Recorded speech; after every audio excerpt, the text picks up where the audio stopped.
Thank you for downloading the book in the free electronic library royalib.ru, https://royalib.ru. All books by the author, https://royalib.ru/author/Ivashov_Leonid.html.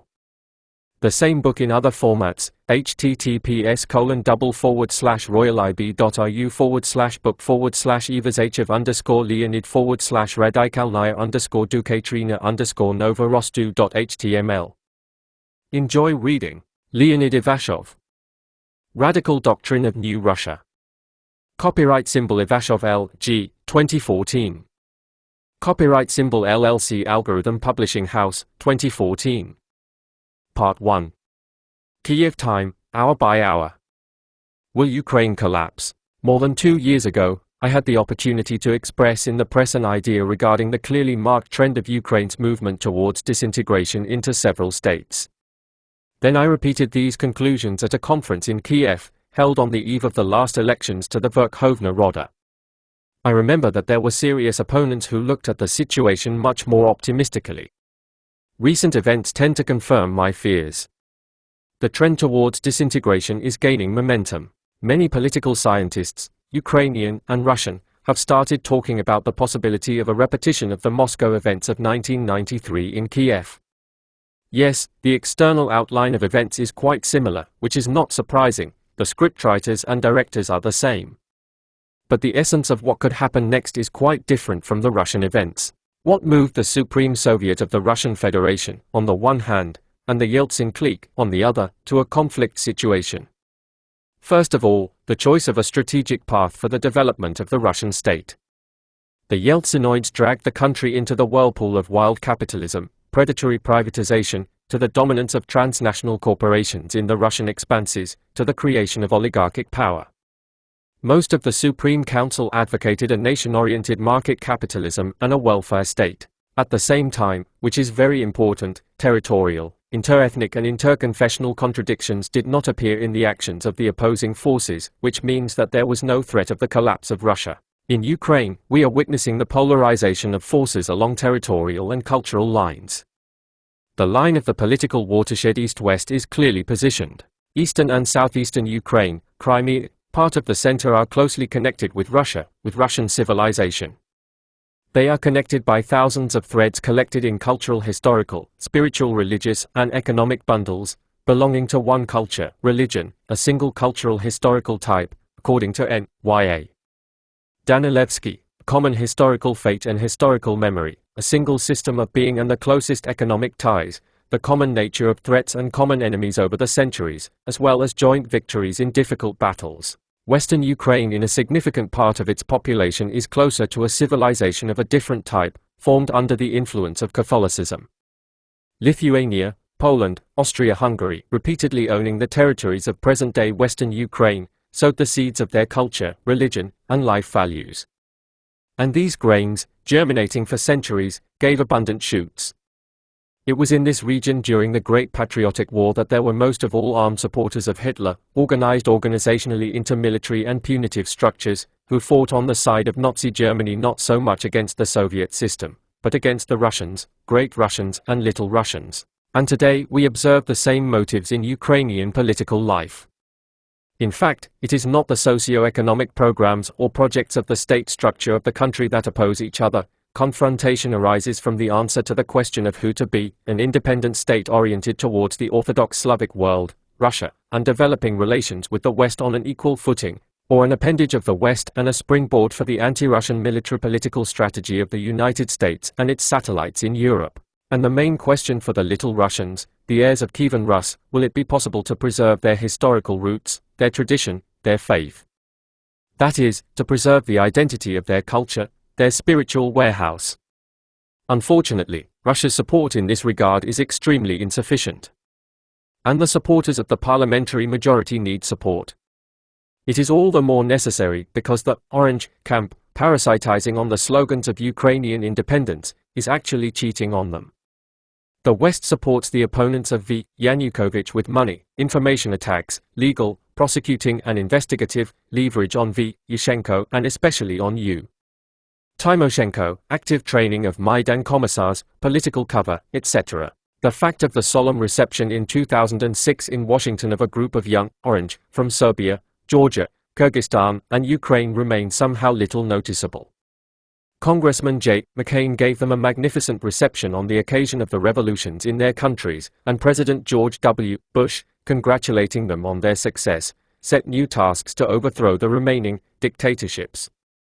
During the meeting, there were approving comments about the effective use of $60 million allocated for the Orange Revolution in Ukraine.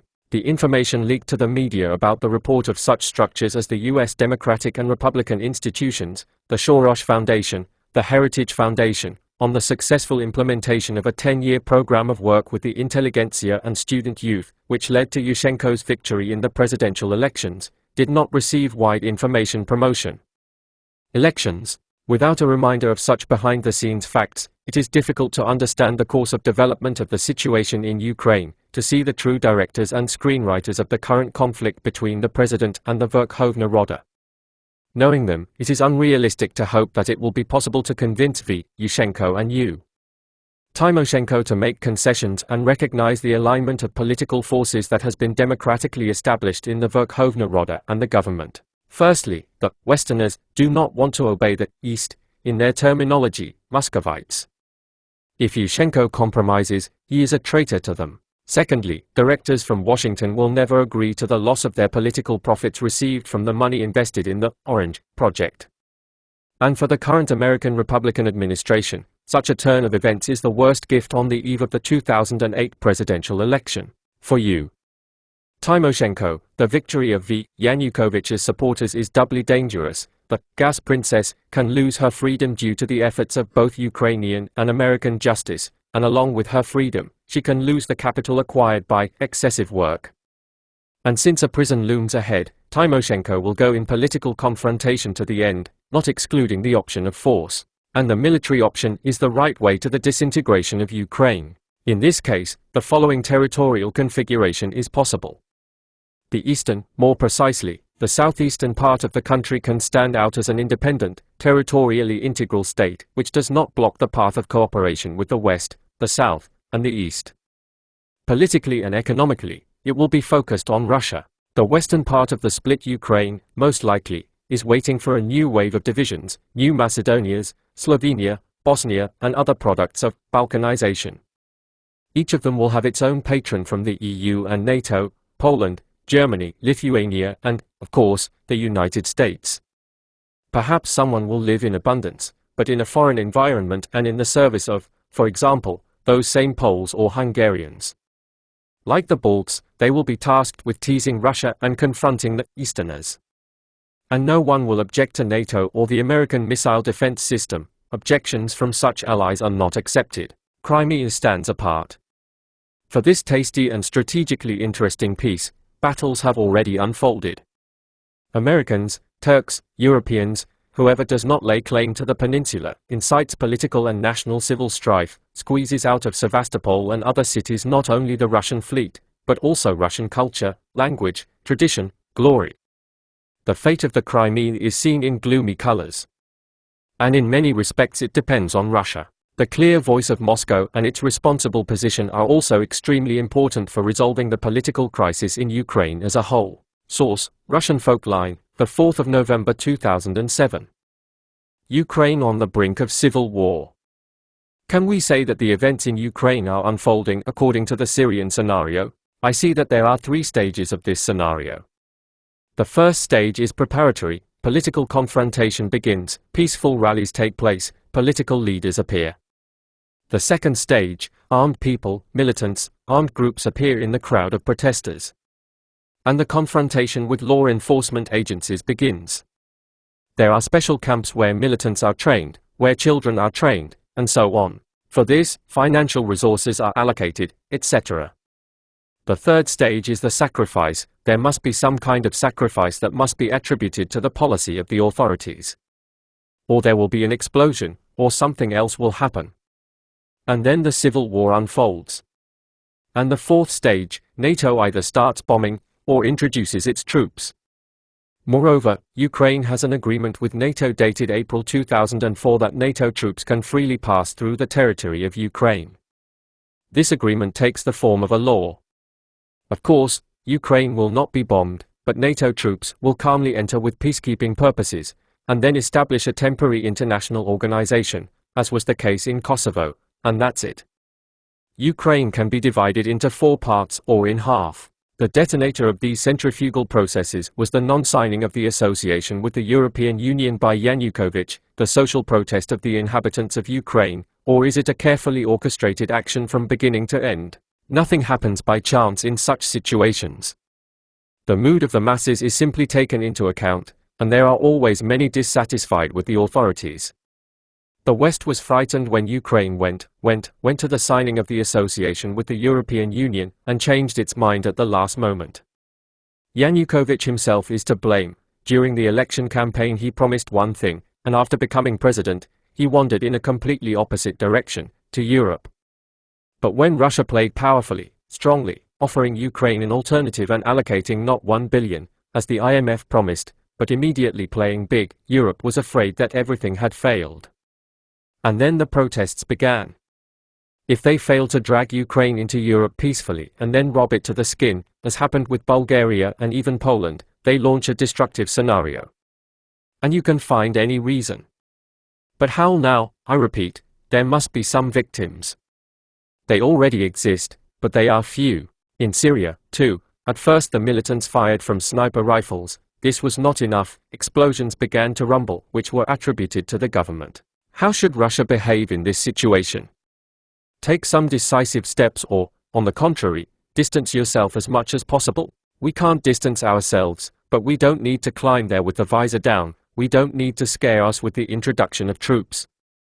We need to start the process of interaction with those who are against the civil war, for the friendship of the two peoples. This is, first of all, the industry of Ukraine. That's what we did not do in our time, so that our military-industrial complex, aviation complex, shipbuilding complex closely interacted with colleagues. So, now it is necessary, in spite of everything, to start this process. To cooperate not only at the presidential level, but for our production workers to support the industry of Ukraine. And of course, our Russian public foundations and non-profit organizations should not remain idle. On the Ukrainian front, unlike Western similar organizations, they are not visible. We are not in Ukraine. We are absent with our cultural events, scientific. What steps do you think the West will take? Neither Europe, nor the United States, nor the Western financial oligarchs are interested in Ukraine being stable, in which case it will go towards Russia, to the customs union, then to the Eurasian Union. This is what they fear most in the world, that we will be together again. Therefore, the West will most likely support the version of the current instability, so that everything boils and boils.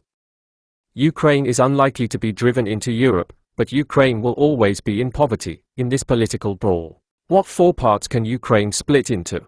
Western Ukraine, which for more than 600 years was trampled by the Austro-Hungarians, then the Poles, then the Lithuanians. Central Ukraine is also unstable and heterogeneous. Ukraine East and Southeast. Well, Crimea can become an independent subject. Source, Moskovsky Vedomosti website, January 27, 2014. After Ukraine, they will squeeze Belarus, and the same thing will begin with us. From day to day, NATO will send troops to Ukraine to stabilize the situation in the country. However, this will not work, as the militants will continue to commit sabotage, so that Western military forces will remain on the border with Russia almost forever. At least until there is a reason to go to Moscow in the framework of the plan drawn up back in 1948 to destroy the Soviet Union. Whether Yanukovych will repeat the fate of Milosevic, Gaddafi and Hussein, why would the militants block the Russian-European gas pipeline, and what will the vague policy of the Moscow Kremlin towards fraternal countries turn into? Leonid Ivashov, president of the Academy of Geopolitical Problems, said in an interview with Business Online. Leonid Grigorievich, in your opinion, has Ukraine already passed the point of no return, when nothing can be resolved peacefully, or is a peaceful resolution of the conflict still possible? Yes, that point has been passed. It was not the Ukrainian people who accepted this, it was accepted within the framework of the Western project of those who are carrying out this operation in Ukraine. And who is doing it? Go back to 1948, there is a directive from the US National Security Council on the collapse of the Union. It clearly states what to do with Ukraine. What is the fate of Ukraine? Destiny to tear Ukraine away from Russia and continue to establish control. For a long time they could not find on what basis to tear off. An interethnic basis will not work. It seems that there are Russians and there are Russians. They suggested this: we are different, we are excellent, we are independent. This formula is working, the project is going around Ukraine. At first, they tried to take it away from Russia entirely by peaceful means, offering a carrot for association with the European Union. Did not work out. And then the next option is blood, civil war. Then NATO, the alliance, has an agreement with Ukraine of April 2004, will train its faces there to make them sad, gloomy, make a decision to end the conflict, bring in troops, a temporary administration. They already have experience in both Kosovo and Iraq. So you think that troops will definitely be sent to Ukraine? Is an intervention possible? Quite likely. You can already hear automatic bursts there, so everything is going according to plan. Blood has been shed, then more blood must be shed, and that's it, civil war. We observed the same thing in Syria. They rally, but blood is needed. Snipers fired at their crowd, and now the clash. And the weapon will appear. It has already been prepared, everything has already been delivered to Ukraine. All these are post-Soviet samples. They will pretend that they attacked an arsenal somewhere, took away their weapons, take 300 machine guns, but in reality there will be 50,000, and everyone will say that they were taken from this arsenal or taken from Berkut. It's all worked out.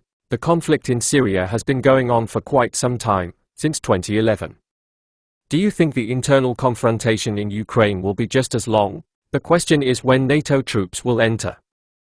Once NATO troops enter, the conflict will not last long. They are working against Russia. These scumbags, who have been well trained, well funded and zombified, they will either blow up or block the gas pipeline to Europe in order to embroil Russia with Europe. This is the American version. Then Europe will begin to somehow stabilize the situation, at least along the gas pipeline. After all, they will announce that NATO troops have entered. Now they will put things in order, they will create an interim administration, and then they will leave. But the situation will be tense all the time, so they will remain, like a military base in Kosovo, almost forever. And right next to Russia will have NATO troops. In that case, why is Russia silent? Apart from the fact that Dmitry Medvedev called Viktor Yanukovych a rag, nothing else seems to be said. Why is Russia letting go of Ukraine so easily? Medvedev is even more of a doormat than Yanukovych. Yanukovych, you see, came to power not in order to develop Ukraine, but came to do his big business, so that his toilet was necessarily golden. That's his task. Yanukovych was a better president for Western Ukraine than for Eastern Ukraine. After all, the first thing after the inauguration, he deceived his voter and began to turn Ukraine in a westerly direction and promised to Russia and the CIS. The second point is that he promised that Ukraine would be federal. If it were so, then today the West would not try to capture Kiev. They want to govern the whole of Ukraine, and then there would be greater independence of the regions. He didn't. He abandoned his own people, he abandoned small and medium-sized businesses, because he allowed his Donetsk brothers to take away this business allegedly from those who did not support the Party of Regions. Volyn region, its budget is subsidized by 74%. Where? The Dnipropetrovsk industrially developed region of Ukraine leaves only 18% of the profit in its budget, and the rest goes to the same Volyn and other regions. In fact, Yanukovych forced the east of Ukraine to subsidize, to provide for the west, including so that they buy weapons, create camps. That's who Yanukovych is. It looks like he's fallen into his own trap. Yes, I got into a trap. He is so short-sighted that he did not even read the incantation of Slobodan Milosevic, which he wrote already before his murder in the cell. He turned to Russians, Belarusians, Ukrainians, do not let them separate. On our grief, on our experience, draw conclusions, take into account our mistakes.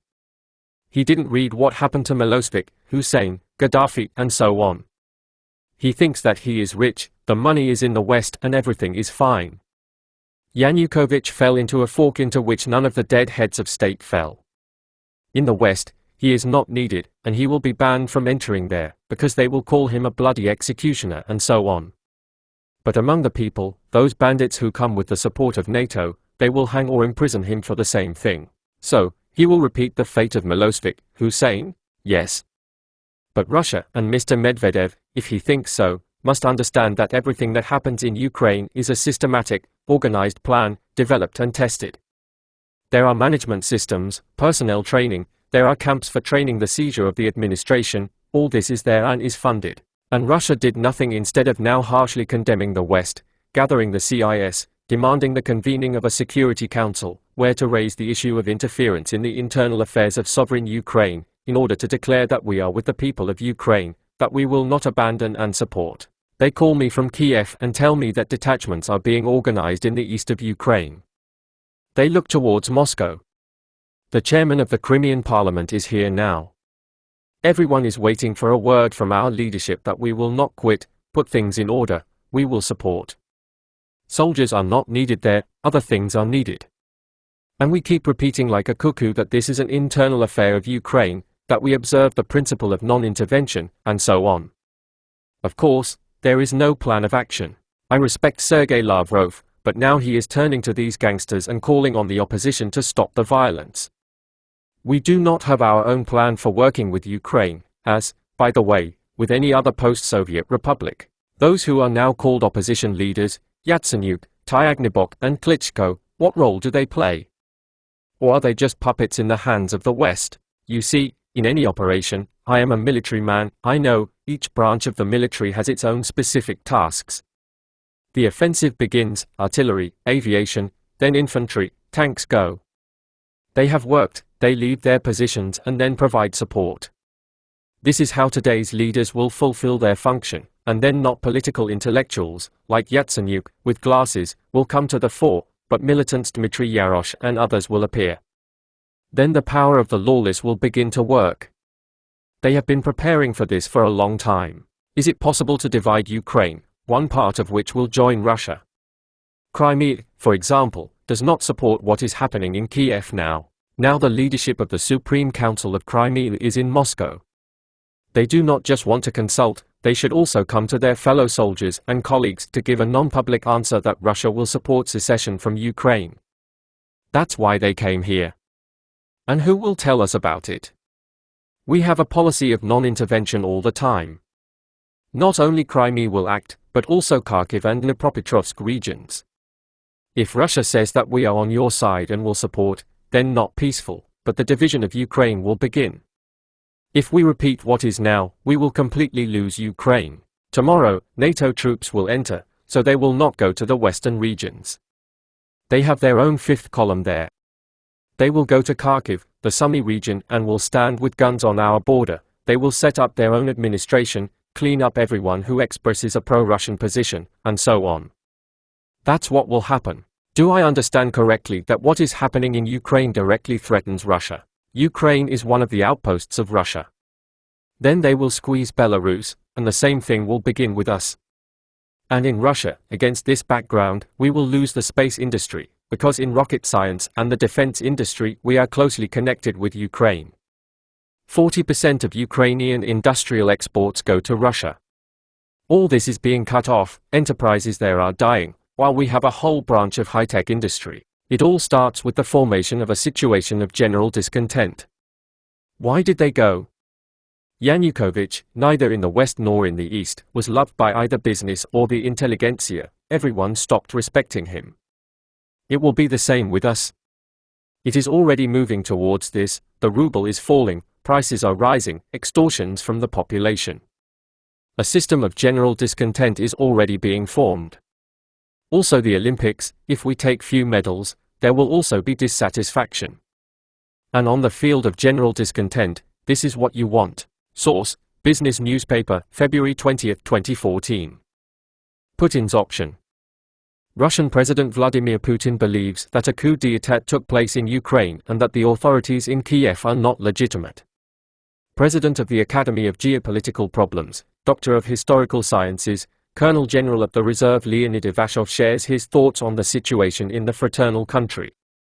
Well, in Ukraine, the American project was quite successfully implemented, a long-standing project to tear Ukraine away from Russia and bring relations between Ukraine and Russia to a state of hostility. All this was successfully solved. This is an attempt to take Ukraine entirely to Europe in such a democratic way, then lower it in development, stopping the entire industry, and turn it into a huge supermarket, into a hostile population towards Russia. And then, to use the land, the port of Sevastopol, etc., for their own purposes. Plus, the plan of the West is, we know this plan thoroughly, the introduction of NATO forces into the territory of Ukraine, either in the form of separate objects, bases, or entirely. For this purpose, in April 2004, an agreement was signed between Ukraine and NATO, according to which Ukraine provided its territory under the action of NATO forces. That is, NATO was supposed to come to our borders, but this scenario was thwarted, and Ukraine could not be torn off in such a peaceful way.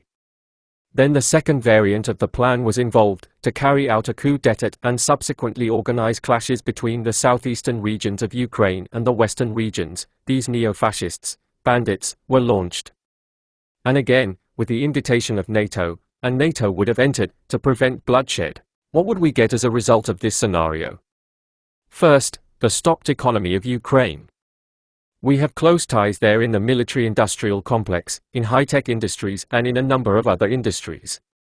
That is, we would lose a huge potential, including in the defense industry, and we would have received the expulsion from Sevastopol of our Black Sea Fleet and unequivocal basing in this city, the city of Russian glory.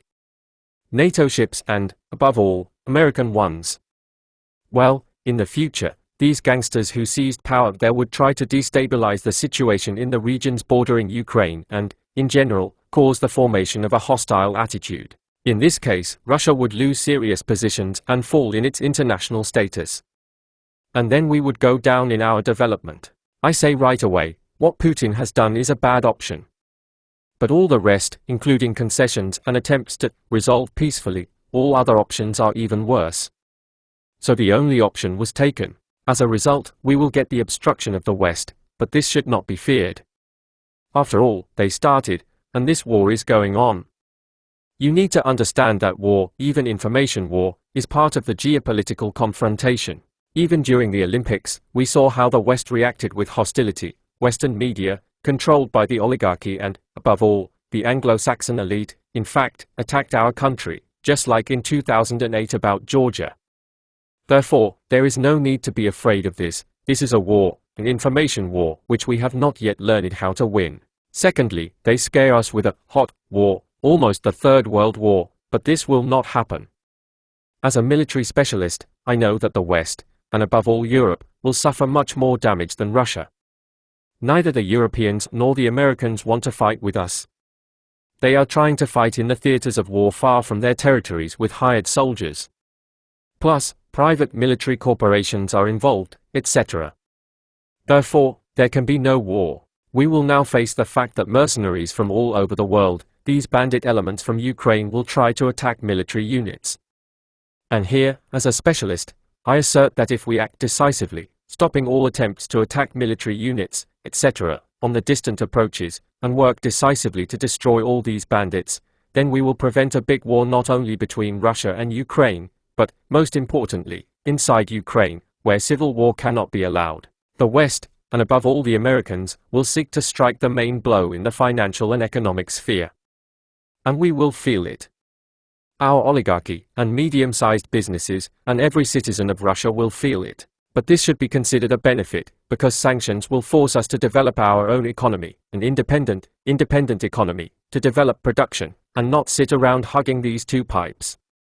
To develop knowledge-intensive industries, which means to develop education, science, culture, and everything else that is connected with the life and development of society. The next moment, we will get the consolidation of society.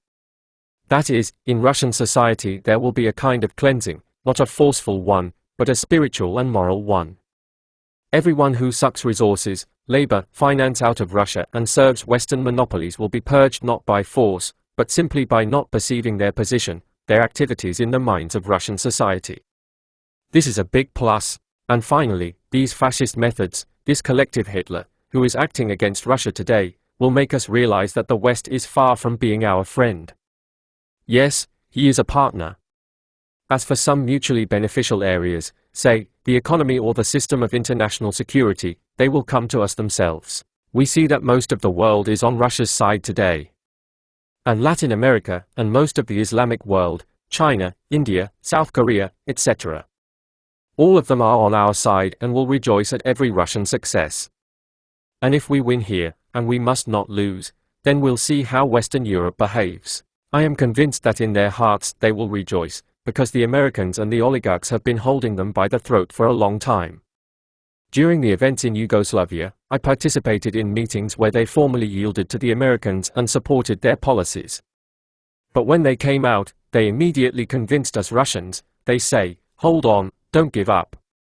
These were high-ranking officials, and I'm not talking about ordinary people. In this case, Russia will rise in its status and rise above America and Europe to the level of one of the leading powers in the world, and not in the economy and armaments, but in its justice towards all the peoples of the world. I am not a supporter of the thesis that we will protect the Russian-speaking population of Ukraine.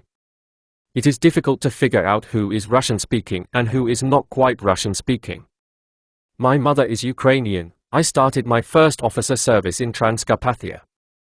There are wonderful people there, they have a wonderful soul, wonderful songs, a wonderful attitude towards us. But today they mobilized this Bandera unit, allowed it to develop and formed shock groups on the basis of this criminal international. So there is another question, who suffers more from this, the Russian-speaking population of the eastern regions or the peasants, workers, Hutzels, Gruzins, etc. from the western regions? So we have to conduct business throughout Ukraine, relying on military force, in order to stabilize the situation, so that the Ukrainians themselves drive these bandits away. And there is no need to act as a defender of only the Russian-speaking people. Russia is a permanent member of the UN Security Council. After the Second World War, the world community delegated to us both the rights and obligations to ensure peace. As far as Ukraine is concerned, we must remember that Russia is recognized by the world community as the legal successor of the Soviet Union, and no one has relieved us of responsibility for peace and order. Therefore, there is no need to shrink down to some kind of regional power and defend your compatriots only in it. We have a huge responsibility for security throughout the post-Soviet space. Well, okay, the Balts have gone to another security system, and all the rest is our area of responsibility. And in this regard, we must act decisively, boldly, and fulfill those functions that the world community has entrusted to us. And Russia is not trying to capture something. By handing over Crimea and those 2/3 of the territories that make up today's Ukraine, we were handing over a gift so that the Ukrainian people would live in peace, develop peacefully, and show friendly feelings towards us. As for Barack Obama's threats, they say, Russia will pay dearly for this. You see, Obama is a pawn in a big geopolitical game, which, by the way, was Bush. Big business rules there, and the threat of impeachment now hangs over Obama. In addition, the Democratic Party is in danger of losing the next presidential election, and before that, the congressional election. Therefore, Obama today must demonstrate decisiveness with his squeaky voice, etc. Yes, they will definitely cause some damage to our economy, and we need to prepare for this. Today, Vladimir Vladimirovich Putin needs to create a powerful strategic economic headquarters so that theorists and practitioners will calculate everything. First, in order to prepare to parry the blow, and second, I am a supporter of an offensive strategy. We need to look for those forms and methods by which we can influence American policy and strategy through economic leverage. The US today, including business, is also vulnerable, and more than us. Yes, I believe that in terms of the financial and economic situation, the US is more vulnerable than many other countries, even than Europe and us. How did some Far Eastern countries play a few years ago when they were put under pressure by the devaluation of the yuan, yen, etc.? China and Japan made semi-official statements that they were throwing up to $500 billion on the market somewhere. And then, I remember, Condoleezza Rice interrupted her European tour, rushed there, and how the six was spinning between the three capitals and saying that they didn't do it. So today we need to conduct active consultations with Beijing, Delhi, Tokyo, etc. in the same way. But this is just one lever of influence, and there are many such levers. Specialists need to identify them and warn the Americans that we also have trump cards, and we will use them. And against whom will they impose sanctions? Yes, they will restrict our commodity and especially science-intensive companies. Well, they will forbid them to work on the American market.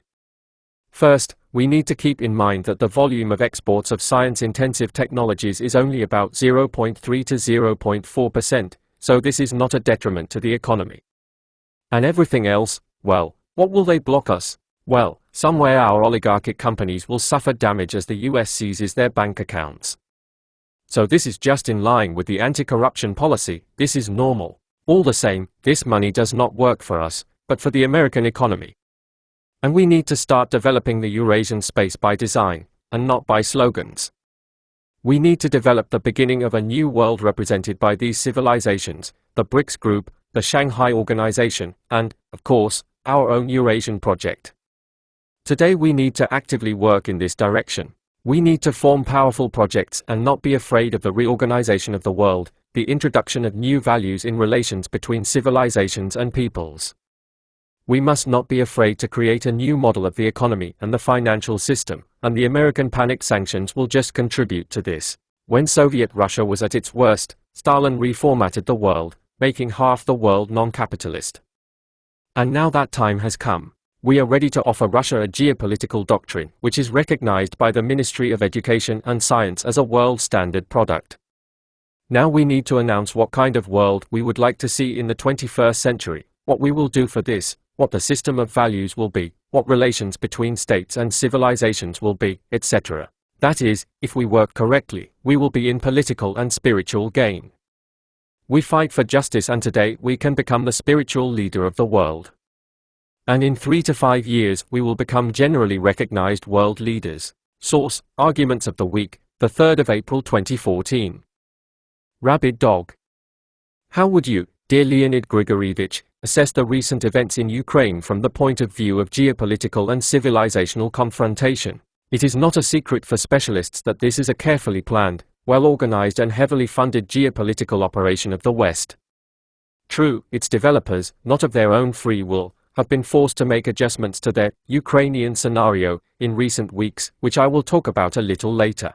The separation of Ukraine from Russia, the preservation of the lot of a divided people for the Russian people, the use of Ukrainian territory for the deployment of military contingents and NATO facilities is the daily task of Western politicians and financial oligarchs. The well-known directive of the U.S. National Security Council No. 21 of August 18, 1948, which was a strategic plan for the loosening and destruction of the USSR, was refracted for modern conditions by 3. Brzezinski, in his Great Chessboard, clearly outlined the goal of the anti-Russian forces. Russia ceases to be a great Eurasian power and turns into a regional Asian country precisely after Ukraine has been torn away from it. As a single large state, they do not want to see Ukraine either in the European Union or in the West as a whole. For the latter, the situation will be ideal when the country breaks up into regions that are at war with each other. Everything is like in Yugoslavia. And this is no coincidence, since we are talking about a new type of war, which, in the U.S. Army Field Manual FM 3-07, approved in 2008, developed jointly with NATO partners, received a very speaking name: stabilization operation. The document formulates the concept of a fragile state, that is, an institutionally weak one, unable to ensure the security and normal functioning of society and control the territory under its jurisdiction. It is emphasized that the government of such a state is a priori illegitimate and it is possible to act against it, ignoring international legal norms. Moreover, the Charter fixes not only the possibility, but also the obligation of the United States to intervene in the affairs of such states. For the successful conduct of stabilization operations, an expeditionary corps of civilian specialists was formed, intended for actions in the areas of civil, state and public activities. Naturally, before embarking on a destabilization operation, which is exactly what happens in reality, it is necessary to create a crisis or conflict situation. For this, a clear methodology has been developed, set out in the book of the founder of the Public Institute. A. Einstein Gene Sharp, From Dictatorship to Democracy. Adherents of American-style democracy do not hide their plans and procedures. It is well known that J. Sharp's manual is published in different languages and distributed in millions of copies around the world. What is the irrefutable evidence of Western interference in the organization of the neo-Nazi coup in Ukraine? And how do such facts coexist with Western leaders' calls for Russia to stay out of the Ukrainian events? Today, the intervention of the West, its direct instigation of a coup d'état in Kiev, is a secret only for completely uninformed and politically naive people. In the case of Ukraine, the initiators of the coup not only have at their disposal a theory and methodology for overthrowing the legally elected government, but also built a clear organizational structure, used powerful levers of information and psychological influence both on the population of Ukraine itself and on Western countries, arranged funding for the putschists, cobbled together an assault detachments represented by the right sector, and other similar structures were thrown into battle. The planning structure of the operation, a kind of general staff, is the U.S. National Security Council, the coordinator of interaction is the State Department, the command post in the area of operations is the American Embassy in Kiev, reinforced on the eve of the operation by representatives of special services. The Israeli embassy was generally reformatted in advance into the headquarters of special operations headed by the ambassador, the former head of one of the special services. The executive bodies are intelligence services, American and NATO countries, private military corporations, non-governmental organizations. The official responsible for coordinating the political part of the operation is Assistant Secretary of State for European and Eurasian Affairs Victoria Nuland. From the European Union, she is subordinate to and coordinates the actions of the EU foreign ministers, Catherine Ashton, the EU High Commissioner for Foreign Affairs. If necessary, more powerful members of the American administration appeared on the arena, Secretary of State J. Kerry, Senator J. McCain and others. The United States allocated $5 billion directly to support the Maidan. About $1 billion was allocated by local Ukrainian oligarchs and their foreign partners. The illegal transfer of huge financial resources to the territory of a foreign sovereign state for Western intelligence agencies is no longer a problem. Radical nationalism was chosen as the ideological platform of the operation, and a fascist putsch was chosen as the form of practical actions. All these facts coexist calmly with the accusations from the lips of B. Obama, F. Hollande, A. Merkel and other Western leaders against Russia of interfering in the internal affairs of Ukraine. Information and psychological support for the putschists is carefully organized and massively carried out in order to completely distort the real development of events, discredit the legitimate bodies of Ukrainian power and declare the main culprit of the Ukrainian tragedy to be the Russian Federation with its imperial policy, and personally President V. Putin. Agree, Leonid Grigorievich, that Western planners have succeeded in a lot. Yes, the organizers of the event successfully implemented the plan for the first stage of the operation, creating an atmosphere of instability and a conflict situation in Ukraine. The second stage involved the formation of a state suffering from institutional weakness. This is the definition given in the Charter FM 3-07, Stability Operations. The creation of incapacitated authorities against the backdrop of a civil conflict, and it has long become a fact, is a reason for the deployment of NATO forces and an expeditionary force of civilian specialists. This act has long been given a legal basis. Back in April 2004, Ukraine signed an agreement with the alliance on the provision of its territory for the actions of its forces. Everything developed according to the planned scenario. The West rejoiced, turning a blind eye to the complete absurdity with the legitimacy of the new authorities, with the gangster past of a number of leaders, with the Nazi ideology of the leaders of the Maidan. But something happened that was not foreseen by Western strategists. The population of Crimea and Sevastopol, feeling their Russianness and preserving in their genetic memory the experience of fighting the Nazi occupation, did not want to recognize the bandit power of the Maidan and obey it. The people of Crimea and Sevastopol declared their right to choose their own destiny, elected interim authorities and announced a referendum, which would raise the issue of reunification with their historical homeland, Russia as a subject of the Russian Federation. Is Russia interested in the collapse of Ukraine? No, I'm not interested. And until the last remained neutral, although it was not easy.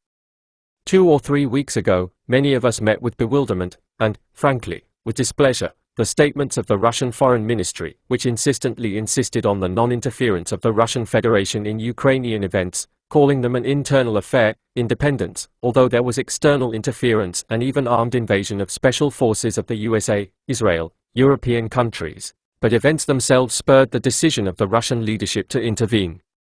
It is unthinkable to calmly look at the formation of a Nazi abscess in the adjacent territory, fraught with criminal lawlessness in a state with several nuclear facilities and significant arsenals of weapons, the spread of a social and national conflict, a large-scale humanitarian catastrophe, in which hundreds of thousands of people fleeing from the delights of the New Order, in the Bandera style. Under these conditions, neutrality would be a betrayal of millions of compatriots, would mean Russia's refusal of its international obligations. The President of the Russian Federation asked the Federation Council for permission to use the armed forces on the territory of Ukraine and immediately received it.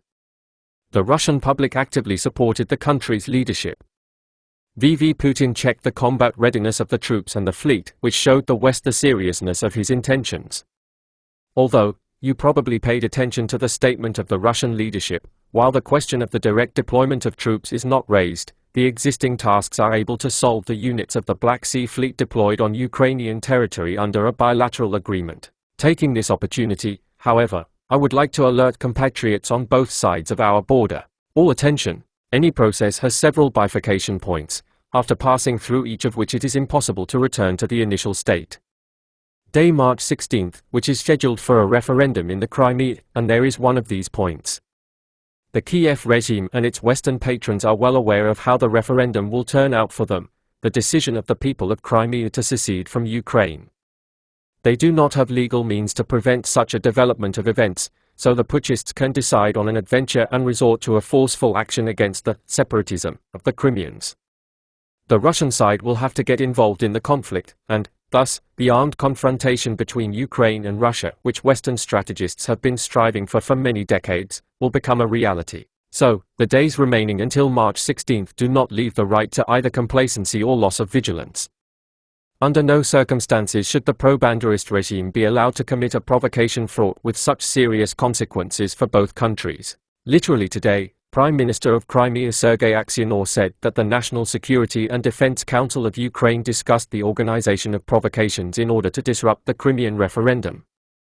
In particular, the right sector, at the behest of Kiev, is preparing attacks on units of the Ukrainian army on the peninsula under the guise of Russian military personnel. The positions of right-wing radicals in Crimea are weakened. As you know, the Supreme Council of the Autonomous Republic of Crimea banned the activities of political parties and public organizations of the pro-fascist and neo-Nazi wing, including the right sector, on the territory of the peninsula.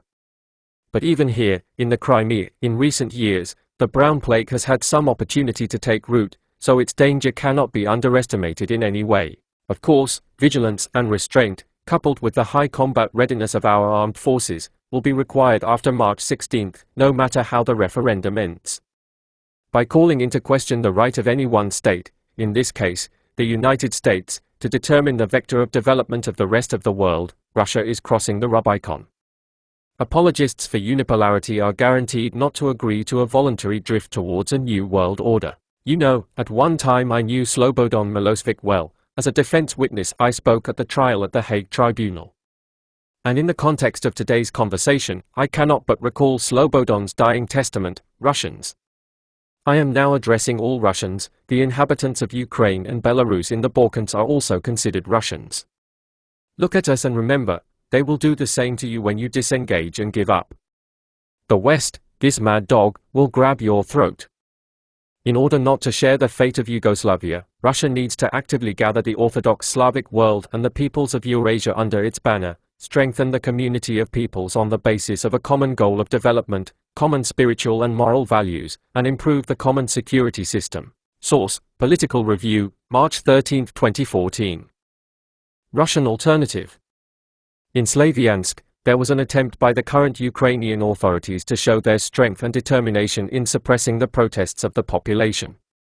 If Donetsk and Lugansk are too tough for them yet, then using the example of Slavyansk they are trying to stop this, so that there is no chain reaction and there are no attempts to establish people's power in the entire southeastern region. The Kiev authorities demonstrate strength, readiness to make sacrifices and to suppress protests by force.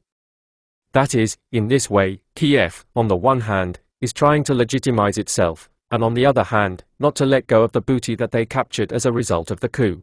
All of this, of course, is managed from Washington today. The U.S. Embassy in Ukraine is both the main command post and the main headquarters structure. Therefore, the The director of the CIA could well come there in order to sort everything out on the spot and then work out and adjust the strategy in Washington. After all, their carefully planned scenario began to break down. In fact, the states are suffering another defeat and really do not want to admit it. Maidan initiated awareness of the danger in the majority of the population for their future. After all, an oligarchy with a clearly anti-Ukrainian orientation came to power, relying on radical and even fascist elements. But Crimea today has become the first sign that everything can go in a calmer direction. Today there is a not yet fully organized protest against what is happening in Kiev.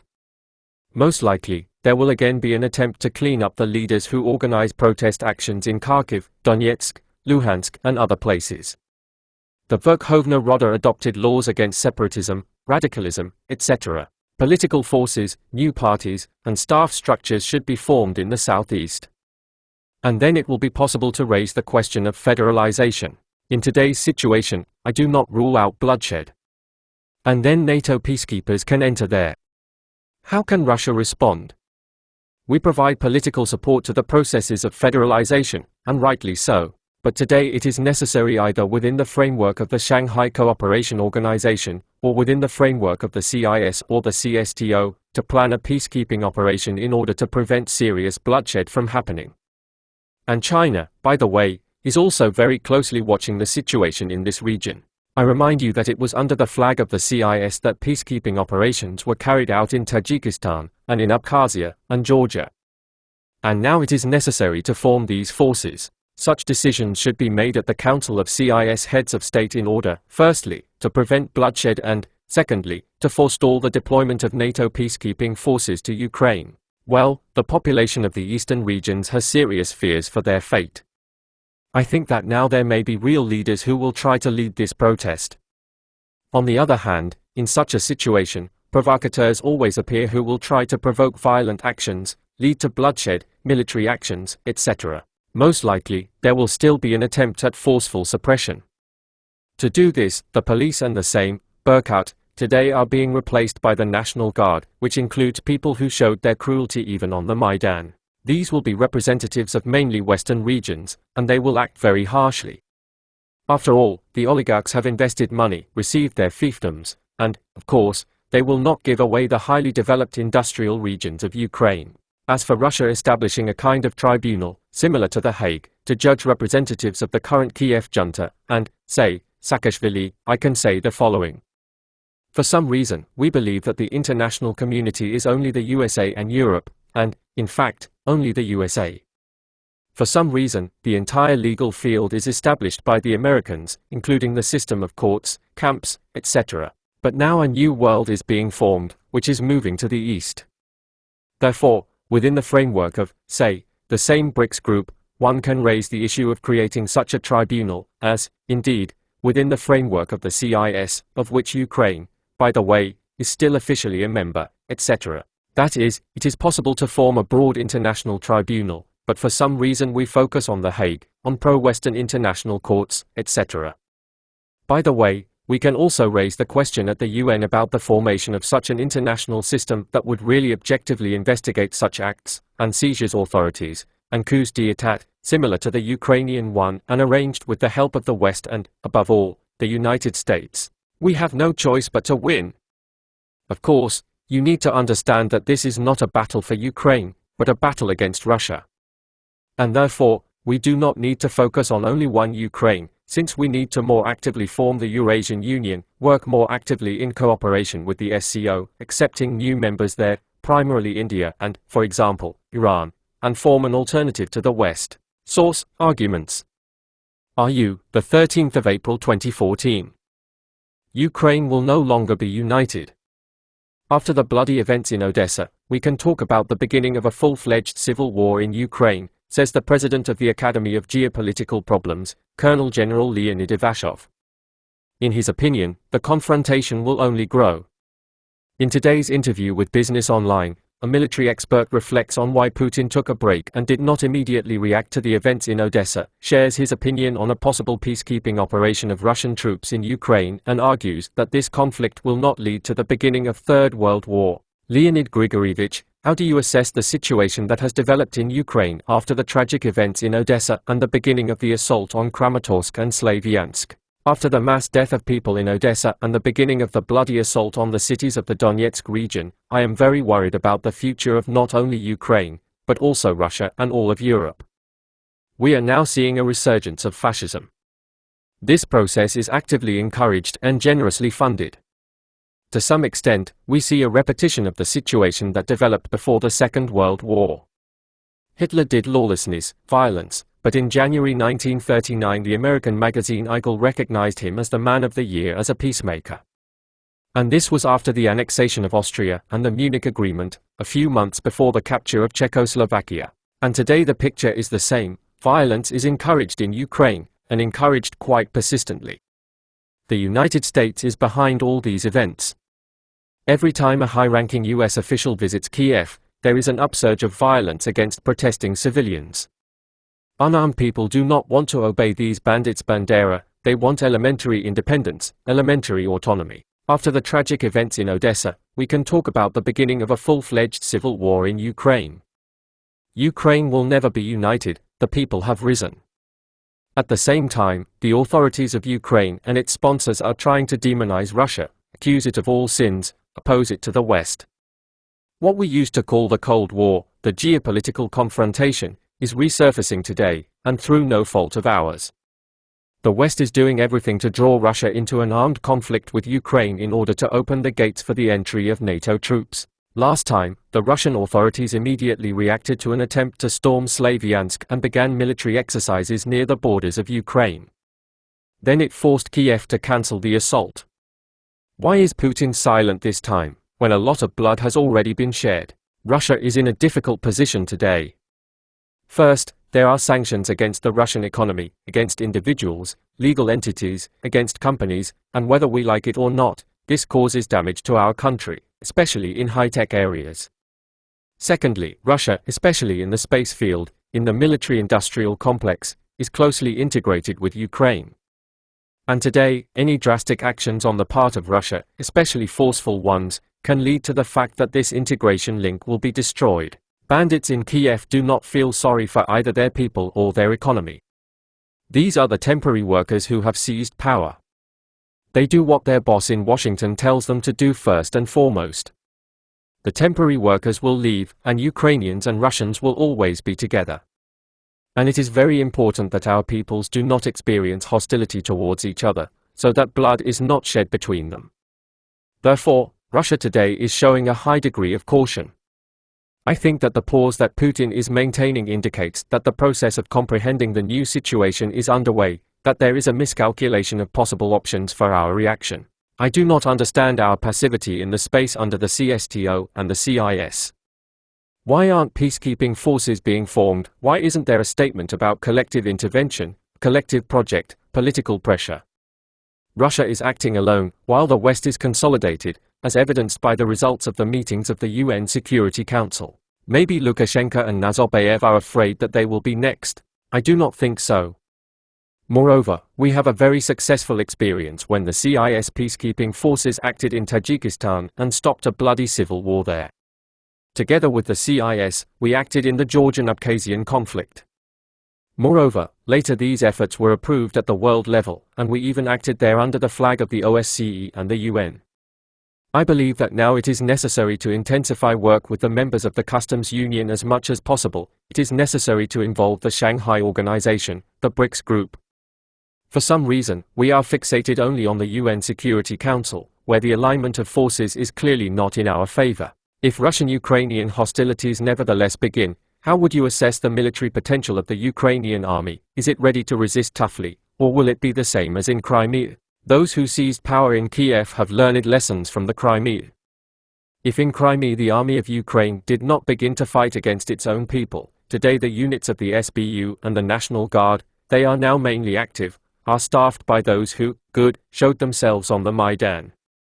These brainless activists are strengthening the ranks of the armed forces of Ukraine. The army is changing commanders who refuse to fight against their people. Instead of them, those who are ready to shoot at women, children, and the elderly are put in command posts.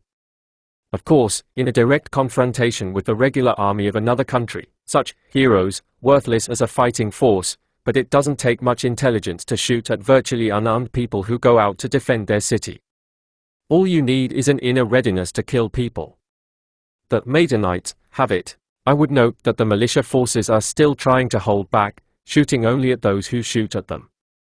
The same helicopters that were shot down over Slavyansk launched rocket attacks on the defenders of the city. The militias are not the first to open fire. They do not shoot at armored personnel carriers with grenade launchers if they see that there are people there. They show humanity, in the hope that the attackers will have the same approach. But I'm afraid it won't last that long. The logic of the civil war, losses among comrades, will lead to fierce fighting. What could be the purpose of such an operation on the part of Russia?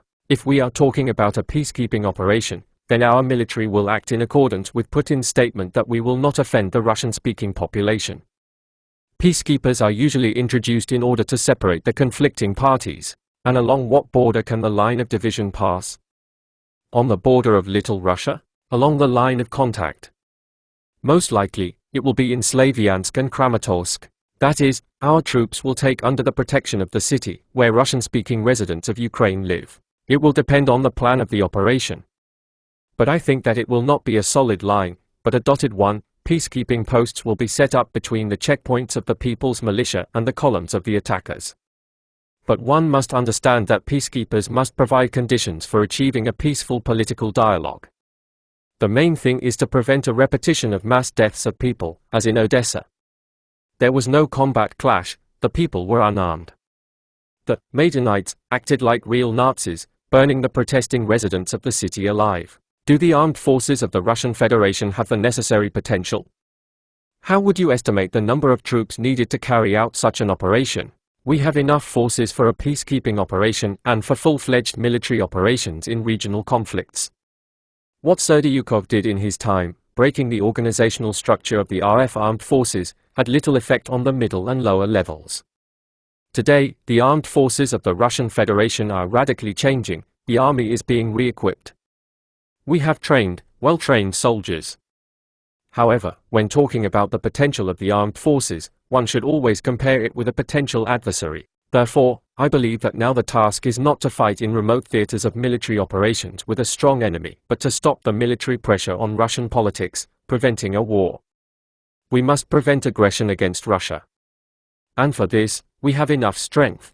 How far, in your opinion, are Western politicians ready to go in support of the Ukrainian authorities? Will a possible military operation by Russian troops in Ukraine lead to an open clash with the armed forces of the United States and Western Europe, to a Third World War? International financial structures are the customer and sponsor of the Ukrainian crisis. However, as in Yugoslavia, the Middle East and Libya, it is they who are forcing politicians to unleash such actions. At the same time, for them, the main condition for intervention is to obtain a guaranteed profit. In Ukraine, they counted on a big jackpot. But a big war with Russia will not bring profit, but only losses. In this war, the global financial system will suffer, the oligarchs will lose their profits. It is unlikely that they are ready to take losses. So I do not predict the beginning of the Third World War. Source: Business Online, the 5th of March 2014. Don't force events. President of the Academy of Geopolitical Problems, retired Colonel General Leonid Ivashov is one of the leading military analysts in Russia and at the moment, in connection with the situation in Ukraine, one of the most sought-after ones. This country, then still a Soviet republic, Leonid Grigorievich studied with youth. I happened to serve in Transcarpathia at one time. As for the Crimea, General Ivashov spoke about the fact that the peninsula would return to Russia more than 10 years ago, when both Russia itself and its foreign policy were completely different. And Ivashov entered modern history in 1999, during the American aggression in Yugoslavia. Being at that time the head of the main Directorate for International Cooperation of the Ministry of Defense of the Russian Federation, Colonel General Ivashov was the initiator of the legendary Pristina throw of Russian paratroopers. And how important is such human moral, or, as they say, humanitarian support, at the level of relations between ordinary people and ordinary people, when Ukraine finds itself at the epicenter of geopolitical processes? Very important. Russia's big mistake was that we were focused in relations with Ukraine on economic and military political aspects. At the same time, we missed the most important component, the cultural and civilizational space, science, education, culture, art, and much more. As a result, we got what we have today. Our economy is a market economy. It is a competitive environment that constantly aggravates contradictions. And no matter what price we sell gas for, it always causes and will cause certain caution. The second point to which I would like to draw attention. We constantly affirm that all of Ukraine is our brothers. Plus, depending on the position of Ukraine, we have been building an information process in the post-Soviet space for a long time. I have been a participant in many meetings at the level of heads of state and heads of government, councils of ministers of the CIS countries, and at all these meetings, Ukraine acted as an ardent oppositionist to Russia, trying to slow down any integration processes. So, for example, a very strong integration project of Nazarbayev was rejected due to the fact that it was not supported by the Ukrainian leadership. Why did this happen? The fact is that we have a split in the cultural and civilizational space in Ukraine itself. Well, now it's obvious to everyone. Ukraine is not united in principle. And when we say fraternal culture, we must understand that this is not entirely true. Yes, of course, a part of the population is close to Russia and those territories that we gave to Ukraine in different centuries so that Ukraine would be loyal to us. There is indeed a Russian spirit, and Russian roots, and Russian mentality, but the majority of central Ukraine is already inhabited by Ukrainians who do not consider themselves Russians. Not to mention the Western, formed on a surrogate of different cultures. Civilization ally, this is not Europe, not Russia, and in fact not even Ukraine. They are always looking for a patron. This was used from outside at different times, and is currently being used by the same Americans. Ukrainians seem to be beckoning to Europe, and at the same time conditions are set, in order for us to take you must resist Russia. And this is not only a given today, it has been so for centuries. From the time of Bogdan Khmelnytsky, when Hetman Vygovskoy began to make alliances against Russia, the so-called Gadyak Union, and then Mazepa, Petliuras, Banderas permanently appeared there. In the 20th of February, during the period of an avalanche-like and dramatic development of events on the Maidan, you sharply condemned the long political inaction of Russia. And the annexation of Crimea was called a brilliant geopolitical operation. Before asking the next question, I will quote an excerpt from your own interview. We wait, then silently retreat. We need to reach the Volga, and only then turn around and go to Berlin. This is an age-old tradition. Remember the campaign of Napoleon. From time immemorial, people in Russia believe in honesty and sincerity. We appeal to world law, international agreements, to the UN Charter. And our overseas partners spit on them. We need to end the illusions. It's a shame that we lost time, believing in the agreements reached. This did not make it possible to stop the difficult development of the situation in Ukraine on the distant approaches. Now the question is, how do you assess the fact of quadripartite talks in Geneva and directly the agreement between Russia, Ukraine, the USA, and the European Union? Is there any hope that someone will do it? I don't like a lot of things in the document signed last Thursday. But as a military diplomat, I know that in such complex issues, agreements are possible only on the basis of compromises. We conceded something, the Americans conceded something, the European Union agreed to something. The important thing is that this compromise is forced, it is dictated by bad intentions, our foreign partners, but the fact that the situation began to develop not according to the scenario that they laid down. Crimea returned to Russia, and the situation in Donetsk, Luhansk, and other regions demonstrates a real possibility that the southeast will leave Ukraine altogether or acquire a high degree of autonomy. Attempts to suppress the protest by military force are doomed, and the civil war in Ukraine can only be beneficial to the local oligarchy and the Americans. The countries of Europe, like us, do not need any war at their own borders.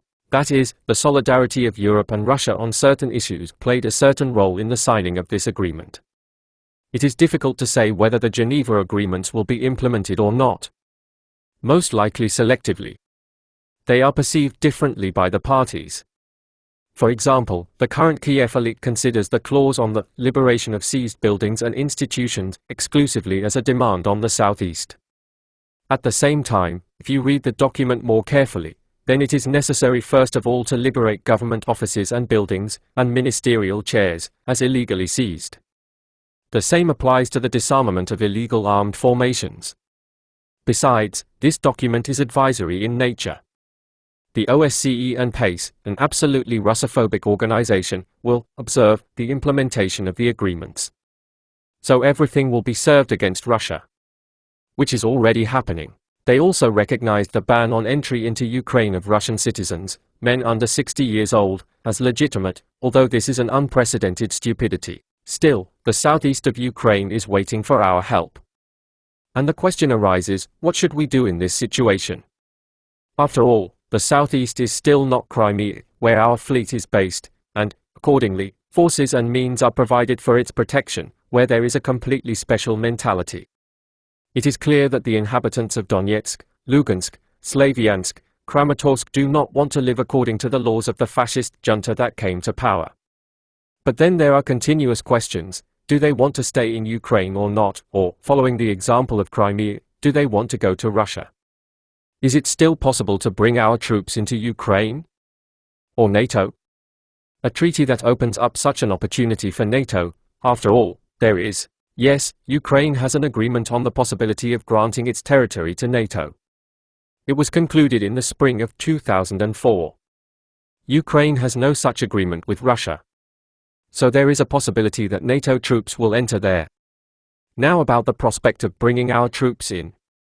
Both Russian President Putin and Foreign Minister Lavrov have repeatedly stated that we have no desire to enter there. Yes, most likely, we pulled up some parts of the border forces, some parts were put on high alert. This is always done when there is tension in a neighboring state. This is a classic. But it is really unprofitable for us to send troops to Ukraine now, neither for military-political, nor for economic reasons. And the question is who will invite us there. So you don't have to do this, unless, of course, the fascist power in Kiev will not dare to mass bloodshed. In this case, we will be forced to intervene. But in order to prevent this, it is necessary to negotiate with the CIS on the formation of peacekeeping forces. And we also need to think about the formation of international courts, within the BRICS group or the same CIS, of which Ukraine is still a member. For some reason, we believe that the international community is only the USA and Europe, and, in fact, only the USA. For some reason, the Americans established the legal field. But now a new world is being formed, which is going to the east. Now about this, do the citizens of the southeast want or do not want to enter Russia?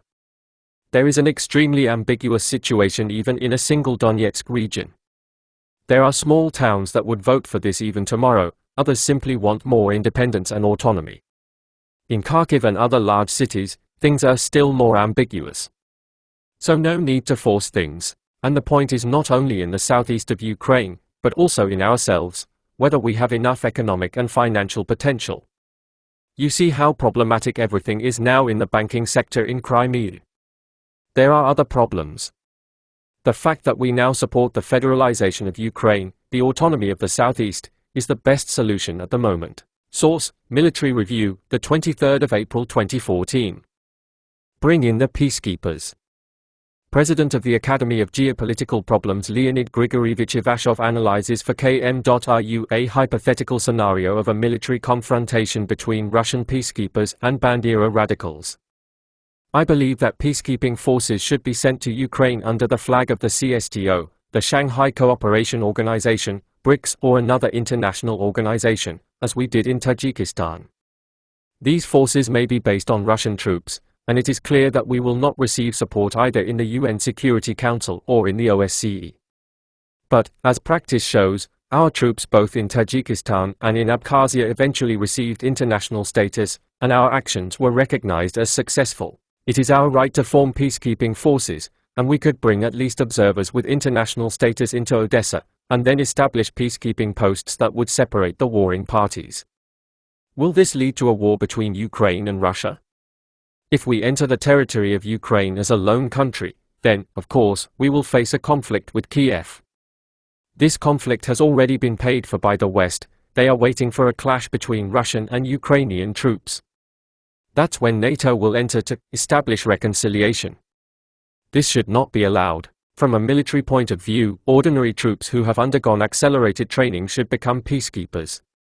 We have units with such experience, they just need to build up, form an appropriate mandate and notify the UN and the OSCE that we are planning a peacekeeping operation. It will be reasonable, balanced and correct. The mandate should make it clear that if peacekeepers are attacked, they have the right to respond.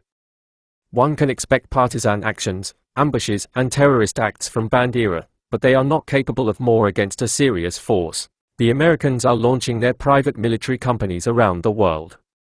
It seems that they themselves stand aside, while specialists participate in hostilities and train Bandera, the National Guard, and so on. And we need local volunteers to at least be instructors and give us advice. Ukraine has aircraft, tanks, and so on, and Bandera does not have them. The Ukrainian armed forces do not want to fight against civilians. Another thing is that the Bandera provoked the opening of fire, and therefore we need to work with the officer corps, primarily through the Combat Brotherhood of Afghan soldiers, paratroopers, and so on. It is impossible to allow military officers and soldiers who have passed through hot spots to fight against their own people. On the contrary, let them help create conditions for the start of negotiations. When the balance of power is evened out, then the politicians will begin to maneuver. They will sit down at the negotiating table, otherwise they will feel that people with weapons are ready to turn these weapons against the junta. And now the Bandera side has a military superiority, and it is impossible to seat Turchinov at the negotiating table. After all, the current, official, Kiev hopes for strength. Source, km.ru, May 7, 2014. Future of Ukraine and Russia. Brothers can be enemies too. Ukraine in the modern historical format will no longer exist. Then what will happen? Let's think about this, but first about what Ukraine is for Russia. The expert and political community of Russia has a firm conviction that without Ukraine our country will be weakened and weak. In addition, we were convinced of this. Bismarck, Hitler, Brzezinski and many other foreign authorities accustomed us to this. I myself believed in it. We somehow got used to thinking that since a Ukrainian means a friend and brother. But if a Kazakh, a Kyrgyz or a Tatar is already something more distant, different from Russians. But if we carefully analyze the processes in the Eurasian space over the past quarter of a century, then we, perhaps, will come to completely different conclusions. Who made a decisive contribution to the destruction of the USSR? No, not the Balts. Without them, and even without Georgia, the Union would live and prosper. A powerful mine under the foundation of the USSR was laid by M. Gorbachev with his henchmen and part-time agents of the Western Special Services A. Yakovlev and E. Shevardnadze. They sowed doubts about the righteousness of the existence of the world socialist system as an antipode to the unlimited power of capital, discredited the great achievements and great friendship of the peoples of the USSR, ideologically disarmed the CPSU and society. It was Gorbachev and others like him who dragged the Soviet Union from an independent path of development, promising and crisis-free, to the path of currying favor with the West, which was later publicly acknowledged. With their thoughtless perestroika and criticism of the Soviet system, they undermined the foundations of a single state. Under the banner of democracy, replacing the priority of the rights of the people with the slogan about the priority of the rights of the individual and national minorities, Gorbachev and others like him launched the process of destruction of a powerful and unique power. And under these slogans, extreme nationalism, separatism, fascism began to revive, which was immediately used and financed by foreign intelligence services. Ukraine trembled one of the first. In the Republic, like a virus, the idea of independence from Moscow began to spread. Yeltsin took the head of Ukraine Kravchuk as an ally in the collapse of the USSR. Because he was convinced that Ukraine is the main ally of Russia, more significant than all the other Soviet republics. And Kravchuk relied on the all-Ukrainian referendum in 1991, in which the majority of residents voted for independence. But none of the Central Asian peoples voted for secession from the USSR. A.N.A. Nazarbayev, I.A. Karimov, A.A. Akay fought to the last for the preservation of the Union in an updated version. And after the collapse of a great power, it was the Asian presidents who did everything possible not to scatter to national apartments. Already in 1993, N.A. Nazarbayev began to talk about the need for the Eurasian Union, proposed its scientifically based project. The Ukrainian president did everything possible to separate us as far as possible from each other. I testify to this as an official who was present at all meetings of the Council of Heads of State of the CIS countries until 2002. If it weren't for Nazarbayev and Karimov, the CIS would have collapsed on March 20, 1992. At a meeting of heads of state in Kiev, Kravchuk, to the accompaniment of Westerners screaming under the windows, suggested that the first issue be considered redistribution of Russia's gold reserves and diamond fund. Yeltsin did not object to the inclusion of this issue on the agenda, but stated that the Russian delegation would not participate in its discussion. Then Kravchuk proposed to dissolve the CIS. Belarusian Shushkevich, Moldavian Snega did not object to this. The others were silent. And only the diplomatic skill of the chairman I.A. Karimov, the strategic vision and perseverance of N.A. Nazarbayev saved the situation. Nevertheless, Ukraine has consistently pursued a course towards the disintegration of the post-Soviet space. The leadership of Ukraine did not allow the creation of the Commonwealth Joint Armed Forces, the Joint Air Defense System, an effective CIS collective security system, a common economic space, the CIS Bank, or, in general, launching closer integration processes in the post-Soviet space. On almost all integration programs, the Ukrainian presidents and their representatives had a dissenting opinion, and it consisted, as a rule, in a zealous attitude towards any Russian integration initiative, in the suspicion that Moscow wants to limit the independence of Ukraine. The Ukrainian side actively worked on the charter of the CIS, emasculating from it all the positions politically binding the post-Soviet space. The same is true for other fundamental documents. The Russian leadership, for the sake of keeping Ukraine in the field of friendship and influence, agreed with most of the positions of Kiev. But even the draft, prepared taking into account the Ukrainian proposals, was not signed by Kiev, as a rule. Moreover, the Ukrainian leadership initiated the creation of the Anti-Russian Association GUUAM, Georgia, Uzbekistan, Ukraine, Azerbaijan, Moldova, in opposition to the CIS and the CSTO. By the way, let's remember the Chechen events. On the territory of Ukraine, primarily in the Crimea, camps were set up for the training and recreation of Chechen fighters. Ukrainian Nazis participated in hostilities against federal forces, showing particular cruelty to Russian soldiers. The Security Service of Ukraine, SBU, did not notice this. August 2008, Georgia attacked South Ossetia and Russian peacekeepers. The Georgian forces are armed with modernized Ukrainian tanks, anti-tank grenade launchers, anti-aircraft missile systems. As a result, the death of Russian guys, civilians, the loss of several aircraft, etc. The Verkhovna Rada and the prosecutor's office did not reveal anything bad, unfriendly, and even more so anti-Russian in these actions. I have heard more than once at international forums the position of Ukrainian diplomats and politicians, which is by no means unfriendly, but rather hostile to Russia and Russians. But you never know what nasty things our Ukrainian brothers did in the perestroika and especially in the square years. Older times are better not to remember. Both before the Pereyaslav Rada and after it, not all Ukrainians welcomed the entry into Russia, many fought against it, carried out subversive activities. The same Mazpa, Vygovskis, Petliuras, Banderas run through the whole of Russian history. Of all the peoples of the Russian Empire and the USSR, perhaps, Ukraine gave us the most problems. Especially in terms of unity. And as soon as Russia as a state weakened, it was Ukraine that became the first to leave it. And in order to persuade her to remain part of a single state, we always gave her something, Russian territories, millions of Russian people, Putin, like a sack of potatoes, provided various kinds of preferences, benefits. That is, they bought loyalty and hoped that Ukrainians would finally become brothers. But they didn't, or they did for a short time and immediately began an anti-Russian intrigue. The Russian side really treated all the inhabitants of Ukraine in a brotherly way. Often to your own detriment. Take, for example, the Pereyaslav Rada. The attitude of the Russian Tsar towards Khmelnytsky was magnanimous and truly fraternal. Relations between Russia and the Hetmanate after the decisions taken at the Pereyaslav Rada cannot be characterized as vassal, writes Ukrainian historian B.N. Floria. On the contrary, the prerequisites for fraternization and equality were laid. According to a number of letters of commendation, the Russian Tsar granted a large amount of rights for the Ukrainian army, clergy, and court.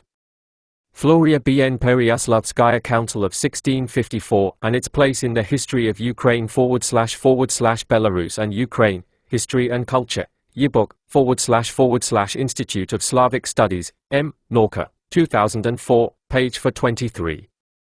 But the heirs and followers of B. Khmelnytsky again continued the intrigue about independence. A wave of Catholicism rolled from Western Ukraine, although such a term did not yet exist. Li, to the east. Already at the beginning of the 18th century, the western part of Ukraine was finally transferred to a union with Rome. During the Great Patriotic War, the most massive betrayal among the population of the USSR was also in Ukraine, and Bandera fought against the Soviet troops 10 years longer than the Germans. Already at the beginning of the 18th century, the western part of Ukraine was finally transferred to a union with Rome. During the Great Patriotic War, the most massive betrayal among the population of the USSR was also in Ukraine, and Bandera fought against the Soviet troops 10 years longer than the Germans. Already at the beginning of the 18th century, the western part of Ukraine was finally transferred to a union with Rome. During the Great Patriotic War, the most massive betrayal among the population of the USSR was also in Ukraine, and Bandera fought against the Soviet troops 10 years longer than the Germans. Today, it is also not worth building illusions that some bunch of Bandera stirred up the Ukrainian people and seized power in Kiev, and the vast majority of the population, for great friendship with Russia and almost for joining it. This is far from being the case. The overwhelming majority of the Ukrainian population is against Russia, against the return of Crimea to its composition, against Putin. This is not fantasy, this is reality. Even, it would seem, in the pro-Russian Poltava, the population voluntarily digs trenches and trenches to protect against the Muscovites, and reserve officers en masse voluntarily sign up for service in the new army and the National Guard, dubbing this process anti-Putin call. And now let's think about the meaning of O. von Bismarck's phrases. Of course, this is the natural desire of the Germans, and not only, to tear Russia to pieces. But far from every country is worthy of the installation, to find and nurture traitors among the elite. They don't talk about Belarus and its elite like that. And the contemptuous word, Moscow, is not in common use among any of the peoples that were part of the Russian Empire and the USSR. But in Ukraine, such an elite was found at all times. This means that there is something deeply anti-Russian, not recognizing the cultural and civilizational kinship with Orthodoxy and Russianness. Let us quote another historical document, Directive of the U.S. National Security Council 21 of August 18, 1948, which is a strategic plan for the destruction of the USSR. Here too, like Bismarck and Hitler, Ukraine plays the main role in the operation to destroy Greater Russia, USSR. Ukraine has no clear ethnic or geographic boundaries. Now the population of Ukraine, which mainly consisted of people who fled from Russian or Polish despotism, quietly dissolves among the same Russians and Poles. There is no clear border between Russians and Ukrainians, and it is not possible to draw one. Cities on the territory of Ukraine were mostly Russian or Jewish. So the basis of the sense of national identity is the sense of distinction. It is this feeling of distinction, of Ukrainian specialness, that manifests itself in Ukrainian politics of all stripes and levels. And not only in relation to Russia, but also to its own citizens, even those with 100% Ukrainian blood, but Orthodox or not suffering from the syndrome of Nazism. So talking about a single Ukrainian nation, apparently, is not entirely correct. The national is based on a common language, culture, religion, territory of residence, goal-setting of a common destiny. At least two cultural and civilizational matrices are actively present in Ukraine. One is Orthodox Slavic, identical to the Russian civilization, feeling itself a part of Russia-Eurasia. And these are indeed our brothers, with whom it is possible and necessary to build a common spiritual, political, and economic space. Russia is the geopolitical center of Eurasia, and its future is not in the West, but in the Eurasian Union. But are Ukrainians ready to become Eurasians? Perhaps, apart from Donbass and Luhansk, no other region of Ukraine is moving in the Eurasian direction yet. It will take brutal violence from the Kiev Bandera junta, poverty and hunger, with complete indifference from same-sex governments in Europe, dictatorial arrogance from the United States, before the south and east of Ukraine turn to Eurasia. N.S. Trubetskoy on the same occasion stated, every citizen of the Eurasian state must realize not only that he belongs to such and such a people, but also that this very people belongs to the Eurasian nation, Trubetskoy N.S. On True and False Nationalism, / Heritage of Genghis Khan, / Sofia, 1921. It will take brutal violence from the Kiev Bandera junta, poverty and hunger, with complete indifference from same-sex governments in Europe, dictatorial arrogance from the United States, before the south and east of Ukraine turn to Eurasia. N.S. Trubetskoy on the same occasion stated, every citizen of the Eurasian state must realize not only that he belongs to such and such a people, but also that this very people belongs to the Eurasian nation, Trubetskoy N.S.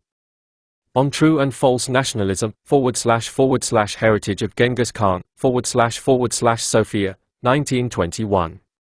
It will take brutal violence from the Kiev Bandera junta, poverty and hunger, with complete indifference from same-sex governments in Europe, dictatorial arrogance from the United States, before the south and east of Ukraine turn to Eurasia. N.S. Trubetskoy on the same occasion stated, every citizen of the Eurasian state must realize not only that he belongs to such and such a people, but also that this very people belongs to the Eurasian nation, Trubetskoy N.S. On True and False Nationalism, / Heritage of Genghis Khan, / Sofia, 1921. Today, the vast majority of Ukrainians do not associate themselves with either Asia or Eurasia. They are closer to Europe, close to Russia, but as part of Europe. They can be described as the heirs of Kievan Rus. They are people of high culture. People are basically orthodox. In this milieu, the feeling of Ukrainian nationalism, Ukrainian peculiarity, is strongly developed, which, with their moderate manifestation, is quite normal, because there are no nations without nationalism. But they want to be square from Russia and from Europe. For Russians, they become brothers during the war, when they are involved in common grandiose projects, when Russia flourishes in its development, when a crisis or fascism rages in Europe. Unfortunately, today we do not have large-scale joint projects. Russia is far from being an example of prosperity. Fortunately, there is no annihilation war. And we must take into account such a geopolitical factor in our policy. In Ukraine, there is also a third matrix. This is a limitroff. Like the Balts, Poles, Georgians, etc. What is a limitroff? This is the absence of a clear cultural and civilizational self-identification, a semiculture, when the values of other cultures that are incompatible with the national value scale are strongly woven into the national culture. Or the values have been replaced by the interests of the elites. Moreover, external values are the values of the occupiers: cruelty, violence, merciless exploitation, robbery. So, in limitrophies there is always inconsistency in political orientation, a manifestation of a surrogate for various cultures, or a lack of culture as such. True, in my opinion, this point was noticed from Europe by G. V. Vernadsky. On the contrary, the influence of the West was at that time, the period of Kievan Rus, L.I., is in many ways corrupting and debilitating. The feudal customs of the Western chivalry, leaving their imprint on the political life of present-day Western Ukraine, Galicia, Volhynia, contributed to the disintegration of the political order and tranquility there, strengthening the elements of strife and instability. Vernadsky G.V. Experience in the History of Eurasia. Links of Russian Culture, / M, Association of Scientific Publications KMK, 2005, page 115. With the next change of political guidelines, in order to earn the trust of the new, chosen one, hostility, unusual cruelty, and refusal even from beneficial cooperation are manifested in relation to the former. We clearly observed this during the Great Patriotic War. The Baltic and Ukrainian Nazis acted against the Soviet troops and civilians of their own countries more cruelly than the German fascists, to curry favor and prove their colliery devotion. We see the same thing in today's Ukraine. The junta, which seized power in Kiev, unquestioningly submits to any American and European nonentities. How do you see the future of Ukraine?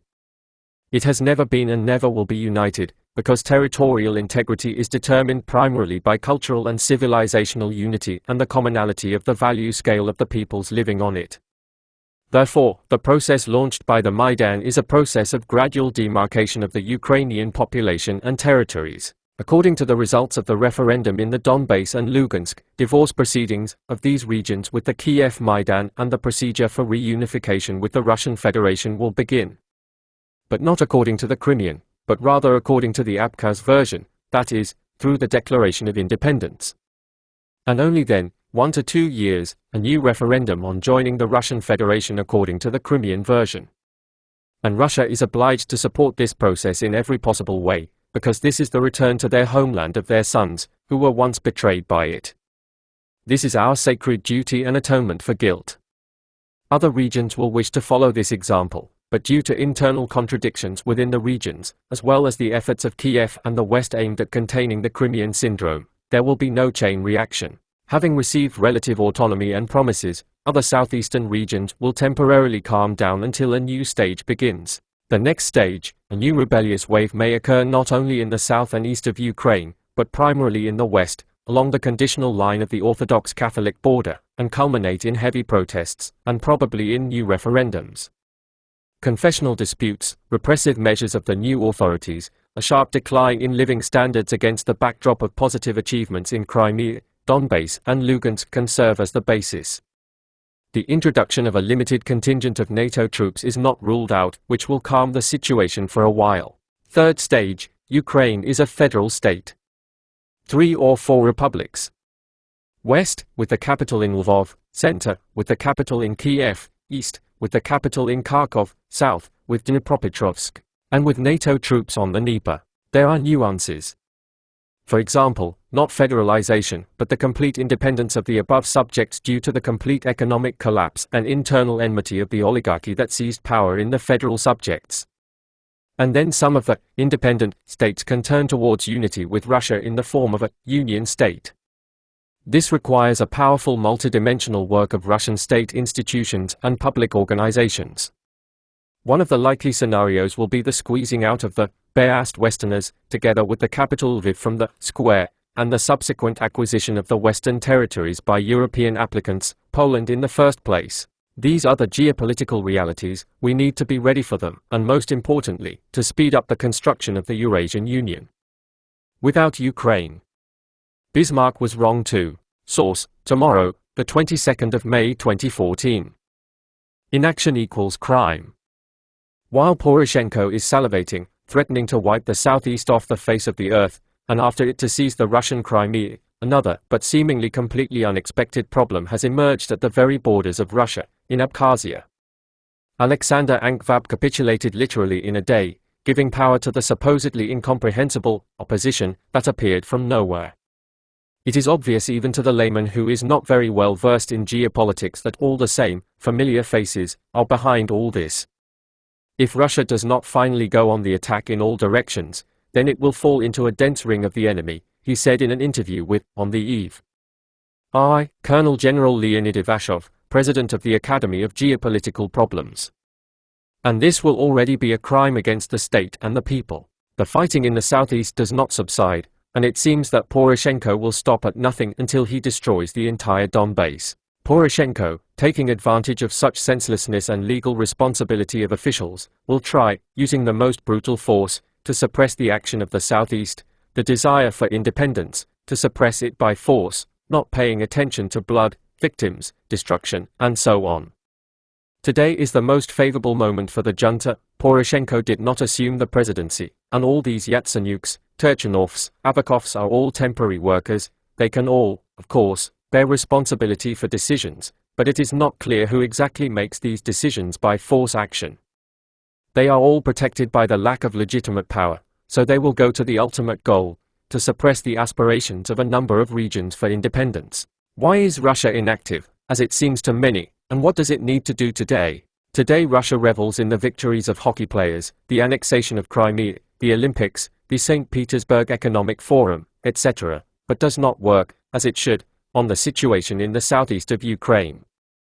There is absolutely no political and diplomatic offensive. It has long been necessary to demand the urgent convening of the UN Security Council, to propose a resolution on the creation of a no-fly zone, on the cessation of violence, to demand the convening of a commission of the Security Council, the same with the OSCE and other international organizations. For a long time it was necessary to give an international legal assessment of this fascism in Ukraine. In addition, I believe that today Russia, through the mouth of the President or the Minister of Foreign Affairs, should present an ultimatum of the following nature: if these bombings and killings of civilians do not stop during the day, Russia is launching the process of recognizing the independence of the Luhansk and Donetsk People's Republics with all the ensuing consequences.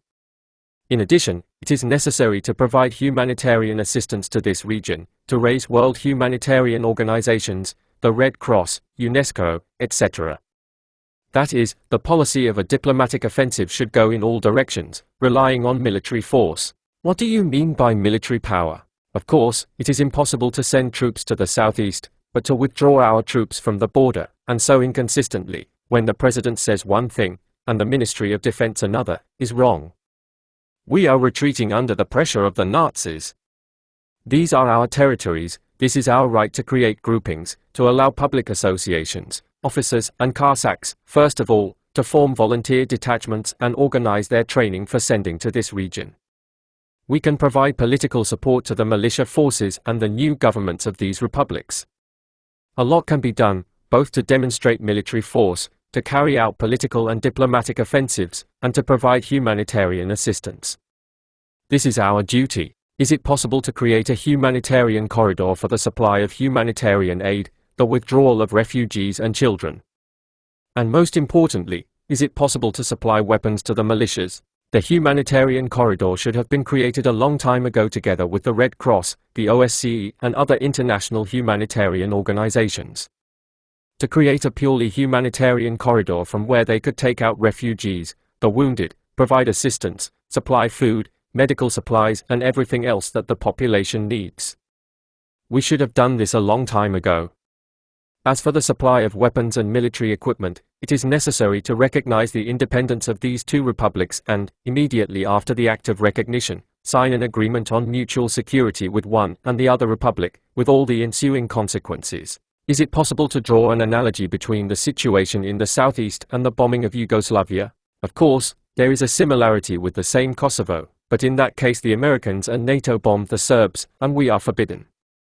Of course, I am against bombing the civilian population in the same way as the population of Yugoslavia was bombed, but it is quite possible to deliver a fleeting strike on the aviation of the Ukrainian army, on Bandera, on armored vehicles. Let this be seen as an act of a humanitarian operation. They, in their own West, came up with all these terms: humanitarian intervention, humanitarian operation. Therefore, I think it is possible to hit purely military targets. Until you sober up this same-sex fascism of the West and these banderates in the power of Kiev, you will not achieve any result. All these statements of protest, requests or demands to stop the bombing, this is tantamount to sending Hitler notes in 1941 with requests: do not bomb Smolensk, do not bomb peaceful cities, etc. It turns out that the southeast itself will not be able to cope with the junta without the help of Russia. The ratio of military forces today is superior, if we talk about the Kiev lads. They are superior to the militia in every way. The spirit of the people's militia, the spirit of the people's republics is higher, but in everything they lose. There is a law of war: no matter how strong the spirit is, you can't beat a tank with a stick. Therefore, if Russia does not intervene now decisively and powerfully, of course, Bandera, the Nazis will break the resistance. But we must keep in mind that today a Ukrainian Polish-Lithuanian brigade is being formed, and tomorrow both in Donetsk and Lugansk there will be missile defense systems, NATO combat aircraft will sit, and all this is at our border, and then we will bite our elbows and say that is wrong. While we are inactive, and this borders on a crime against the Russian state and against the Russian-speaking population. Another troubled region has appeared, Abkhazia, where a coup d'état took place literally overnight with the participation of a completely incomprehensible opposition. Who are these people and why do you think this is happening in Abkhazia now? To talk about what is happening in Abkhazia, you need to understand what official Russia wants from Abkhazia. Yes, in 2008 we acted sensibly and even decisively somewhere, but then we abandoned everything, sent troops there, created a military base, and ended our presence there. Now only business works there. They are looking for where to make profits. And where is the geopolitics, where is the political strategy, where are the security problems of the Russian Federation? We have stopped, that's all, and Abkhazia is seething in this political and social cauldron of its own. Therefore, what happened in Abkhazia is unexpected for us. It is clear that after Sergei Vasilevich Bagapsh, Ankvab came with other goals, with a different team, with the support of another business. But we let it all take its course, and today various business groups, supported by various parts of the population of Abkhazia, are fighting among themselves. And today we need to make up our minds: either we set the condition for Abkhazia, hold a referendum and become one of the subjects of the Russian Federation, or be completely independent. This is natural, but a referendum must be held, and I am sure that the majority of the Abkhazian population will speak in favor of joining Russia. Let them go as a separate entity, because if you remember, back in the early 90s they were ready to become part of the Krasnodar territory. So they also need to make up their minds and not look towards Washington, what Uncle Sam will say there and whether he will threaten with a finger. It seems that by burning Odessa, organizing a coup in Abkhazia, warming up the Crimean Tatars, the West is trying to squeeze us out of the Black Sea. Our incompetent officials who deal with both Russia's security and foreign policy should have understood long ago that the West has never been a friend to us and has never been a reliable partner. United, the states and a significant part of Western Europe have historically listed us as their main opponents and are constantly waging war against us. Even during the Great Patriotic War, we knew that they did not just help us, but they helped themselves. Using and arming our soldier for gold, they still defended their interests and their territories. And this must be understood: the West, and the United States above all, will constantly wage war against us in all directions. We soon lost faith that the Cold War was over, that communism was no more. There is an eternal geopolitical confrontation, and it was imposed on us. Therefore, where we have a weakness, they will definitely inject financial resources and carry out special operations so that the crack turns into an abyss. We will definitely see the activities of the fifth column in Crimea now. They will spin the conflict in Abkhazia. They will work with the Turks to squeeze us out of the Black Sea, or at least weaken us. There are also plans of the world Jewish oligarchy in relation to the Crimea and the entire coast. There the Anglo-Saxon elite also have their own long-standing dreams, so all this will be realized. It turns out that the West really takes us into the enemy ring. Only those who are weak and do not take decisive action are taken into the environment. Today we have a huge potential. Putin demonstrated it, but then calmed down, apparently.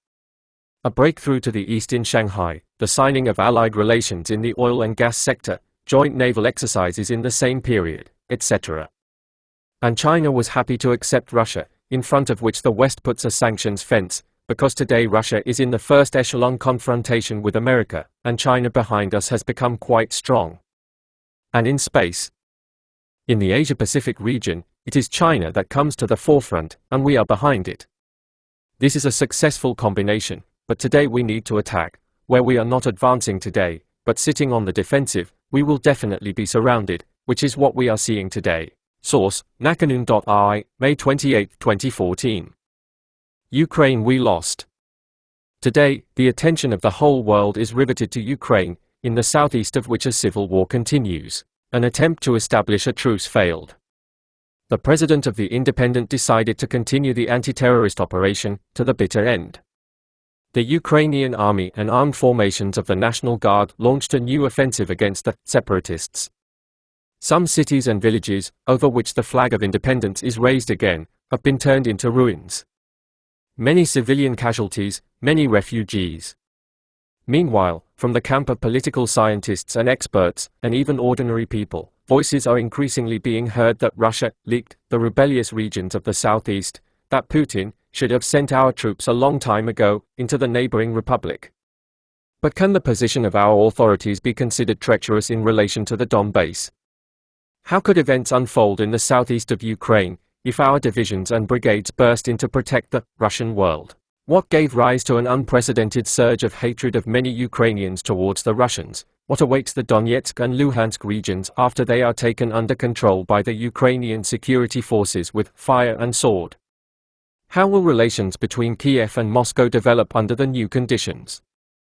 These and other questions were discussed by Periprav with the head of the International Center for Geopolitical Analysis, Doctor of Historical Sciences, Colonel General Leonid Ivashov. Leonid Grigorievich, you probably remember a very strange moment in the position of the President of Ukraine Poroshenko. At first, he stated that the problem of the Southeast could not be solved by force. That it is necessary to fight for the minds and hearts of people. And then he gave the go-ahead to the same power methods. In fact, he gave the go-ahead to continue the war. What does it mean? Poroshenko is not an independent figure. Any American sergeant is his boss. Therefore, an order was received from Washington to unleash a war, and Poroshenko stupidly carried it out. What do you think? When and how will the anti-terrorist operation of the Ukrainian security forces in Novorossiya end? If Russia does not fulfill its international obligations, does not help the Southeast, then this will be its geopolitical defeat. There is no civil war going on. From the Southeast it is a national liberation war, from Kiev it is an act of aggression. On May 11th, the DPR and LPR became subjects of international law. Today, among our fellow citizens, the most popular question is why Russia does not help the Southeast. There are already cries that we are draining the Southeast and behaving like traitors. Russia is leaking not only its people, but also its interests, its security, its international status.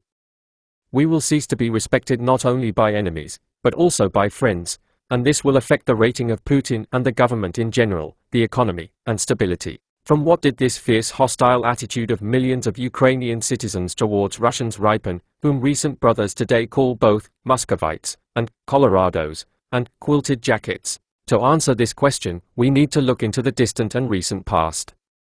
After the collapse of the Soviet Union, the loss of Ukraine is our most serious geopolitical defeat. But I do not accept the word catastrophe. Are you talking about the loss of Ukraine already as an accomplished fact? As a fact? After all, Ukraine and Russia are countries of the same civilization. In fact, we were and remain one people.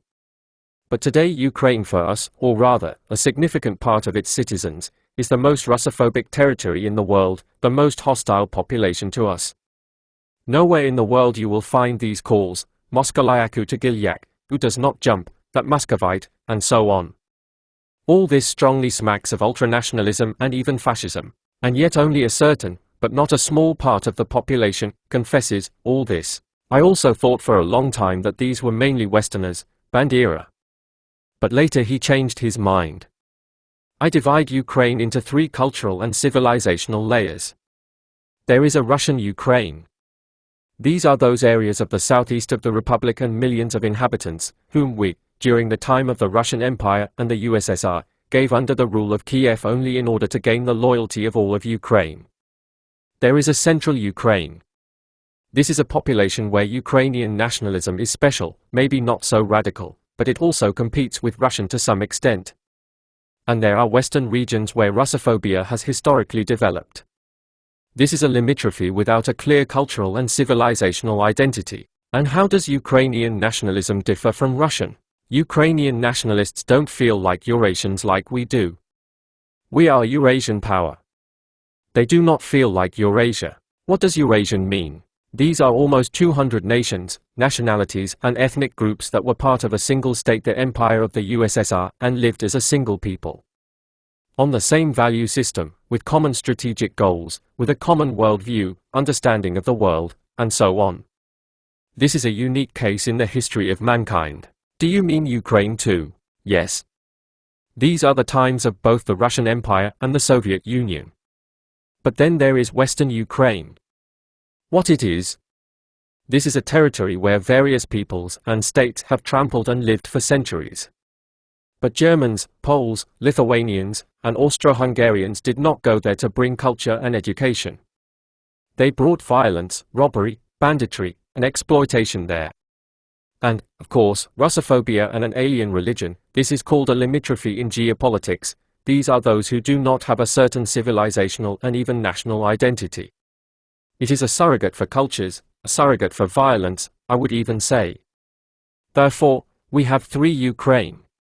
Nevertheless, for many decades we lived, so to speak, in a common socio-political project. We all had a common goal. Are you talking about the Soviet era? And about the Soviet and pre-Soviet times?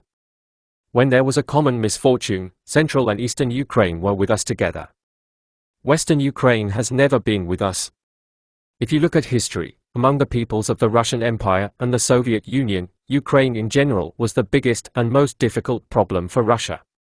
We remember the Pereyaslav Roda, 1654, Bogdan Khmelnytsky came to Russia. Why haven't Ukrainians been with us before? And often they fought with the Turks, then with the Poles against us. But we are all from Kievan Rus. And when Bogdan Khmelnytsky led Ukraine to an alliance with Russia, after all, he was supported by a significant part of the population, so as not to disappear altogether.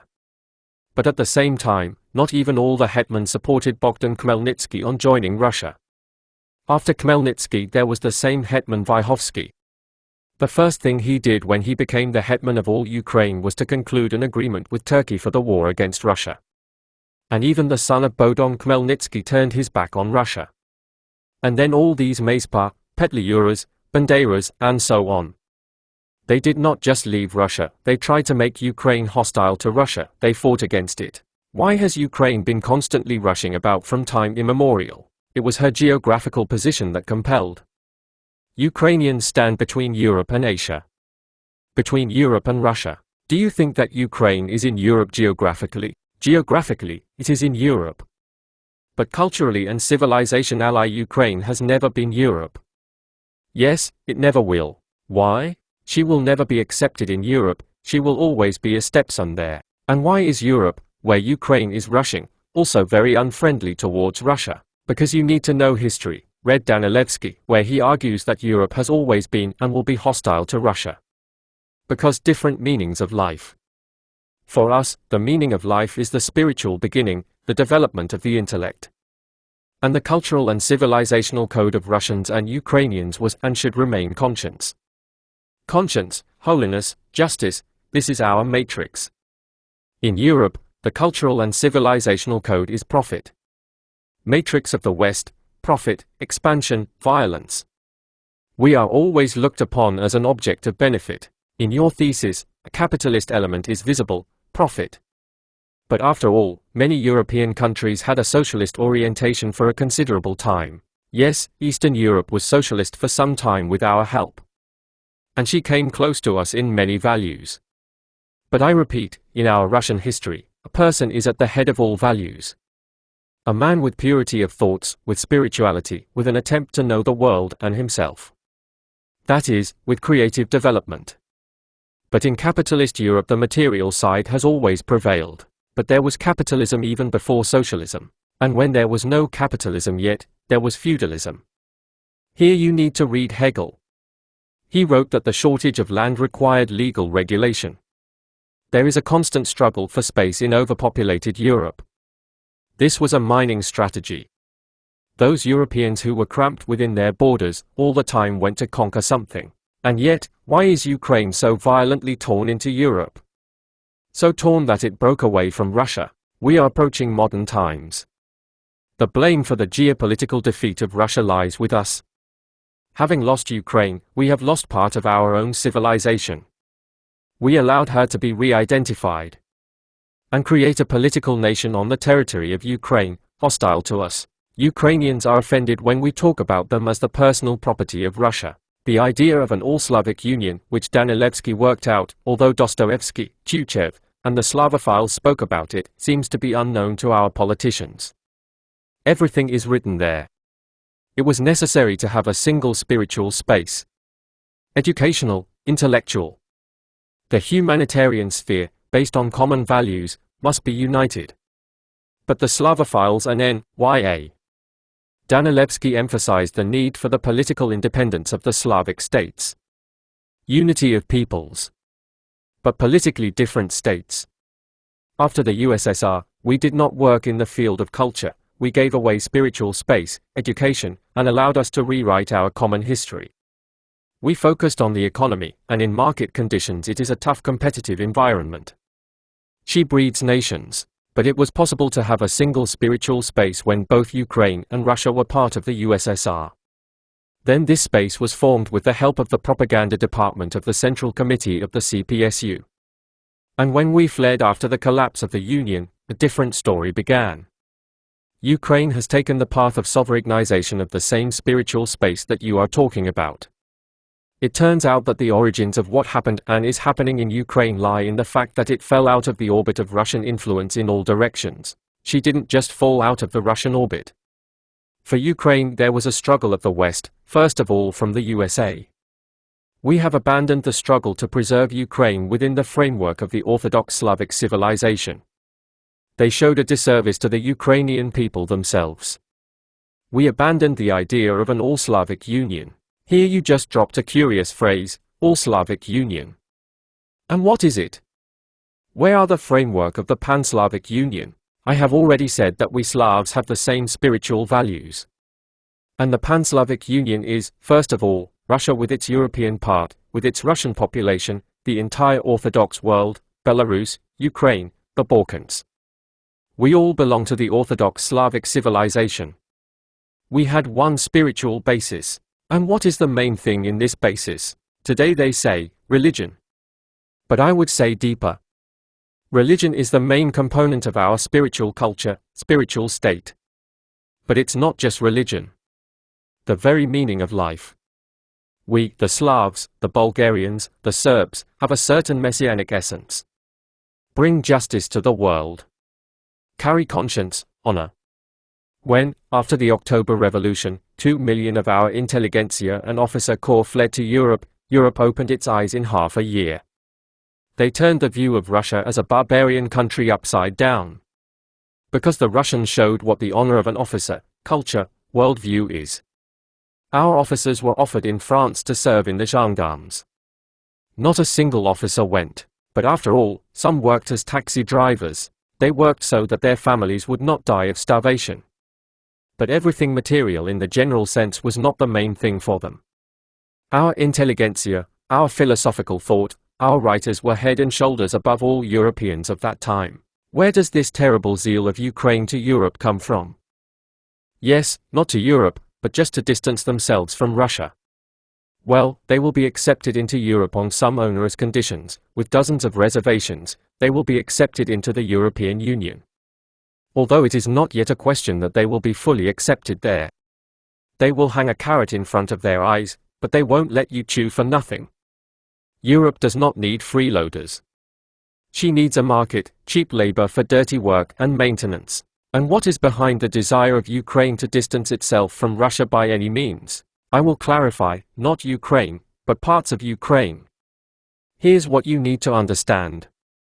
I'll tell you from my own experience. In western Ukraine, I began my officer service, in Transcarpathia. There I discovered among the people the historical feeling of resentment inflicted by the Soviet Union when we defeated the Bandera people. And a sense of revenge. We underestimated this Western Ukrainian mentality, the spiritual state of its bearers. In 1945, the Germans surrendered. We were no longer at war with the Germans. And in Western Ukraine, until 1955, the Bandera people lived in caches, the gangs survived. And a significant part of the population of Western Ukraine fled to the West after the war. There are also in Canada, and in North America, and in Europe. We thought that we had suppressed the Bandera people, that they had resigned themselves. And they didn't relent. This is the feeling of revenge in this embittered community of Western Ukrainians, except for Rusins, Hutzels, and so on. This cultural surrogate continued to live. And plus they had close ties, especially after the collapse of the Soviet Union, with those Ukrainians who live in Canada and America. Do you think that it is from here that the deep sources of the thesis, Ukraine to Europe, come from? The main thing is to move away from Russia and take revenge on Russia for the defeat. This is a historical insult to part of the Ukrainian population. It has been warmed up by the United States for a long time. As early as 1948, the Americans issued National Security Council Directive No. 21 on how to destroy the Soviet Union. There, Ukraine is given special importance. The Balts, the Caucasus, and so on are mentioned. Ukraine is given a whole page. They set the task of instilling in the Ukrainian population a sense of exclusivity and difference from Russia. And who was supposed to be in charge of this upbringing? Engaged in Soviet times through Canadian and North American Western Ukrainians. But the KGB did not give them the opportunity to work actively in Ukraine. Pressed down. After the collapse of the Soviet Union, all the special services, agents from Western Ukrainians, began to work. The Americans forced Europe to work with Ukraine. And Brzezinski sometimes betrays US state secrets. When he wrote in the Grand Chessboard that Russia and Ukraine are a great Eurasian power. Russia without Ukraine is a regional Asian country. And everything was thrown to tear Ukraine away from Russia. How? Wrote the history of Ukraine. With Soros's money, they wrote to all CIS countries. Who wrote? Historians who were paid by Soros. In all post-Soviet countries, except for Belarus and Armenia, Russia was presented as an empire, capturing, conquering, and so on. And thousands of non-governmental organizations worked in schools, universities. They did not agitate against Russia, they imposed their models in politics, in the economy, in business. They imposed their values. And, in fact, they were forced to believe in a Europe that would lead them to happiness. This is the goal of propaganda, separation from Russia under the slogan, to Europe. Well, not to drag to America. The Americans constantly sent Ukrainians to Europe, they say, you will live well there. All of this was brought up. In the field of business management, in education. And they gratuitously sat and taught accounting, business.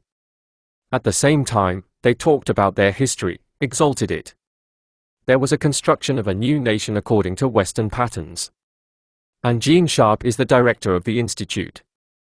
Albert Einstein, with his institute, worked out in Ukraine the methodology of building new nations. First, the overthrow of the dictatorial regime and the imposition of democracy. And then the reformatting of the nation. Americans worked in Ukraine. We didn't work at all. As ambassadors, we sent people there whom we had to get rid of in Moscow. Whether stealing, or failed. And we did not work in the cultural sphere. How should we work with Ukraine? This is a sovereign country. We tried to flirt and be friends with the Ukrainian presidents. But we did not work with the people at all. And America worked less with the presidents there, they allowed them to steal, the prime ministers Lazarenko, Timoshenko. They will hide their billions or millions at home, then put on a leash and manage. They gave them the opportunity to steal, break the law, and so on. And all this was clearly recorded. But they worked with the people. Universities, schools. How did the Israelis work there? At each synagogue a youth center was created, where not only young Jews were invited. And they were also driven into the necessary worldview. The Catholic Church has also joined this anti-Russian brainwashing of Ukrainians. She keeps secret what a gigantic amount of money the Vatican gave to this case. There the bill goes to hundreds of millions of dollars, if not billions. That is, there was a multilateral attack on the Ukrainian national consciousness. Yes, first of all, to change people's minds. To eradicate from them the feeling of our fraternal unity, our spiritual community. And in return, to form a love for the West and to instill hatred for everything Russian. Why did Maidan blow up Ukraine so quickly? Because a significant part of the population was already ready to act against Russia, against the pro-Russian course of Yanukovych. Although it cannot be called pro-Russian. What is our main mistake here? What should we do to prevent the Maidan from happening? To have our own geopolitical project, our own vision of the world, Russia's place and role in this world order. Determine the goal and strategy for the development of Russia itself and firmly defend its values, honor and preserve its tradition. Spiritual space must be defended 100 times more reliably than the state border. Why did it happen that both Ukrainian and our special services knew that the CIA under Yanukovych trained the militants of the right sector in camps on the territory of Ukraine, Poland, the Baltic states, but failed to strangle this process in the bud?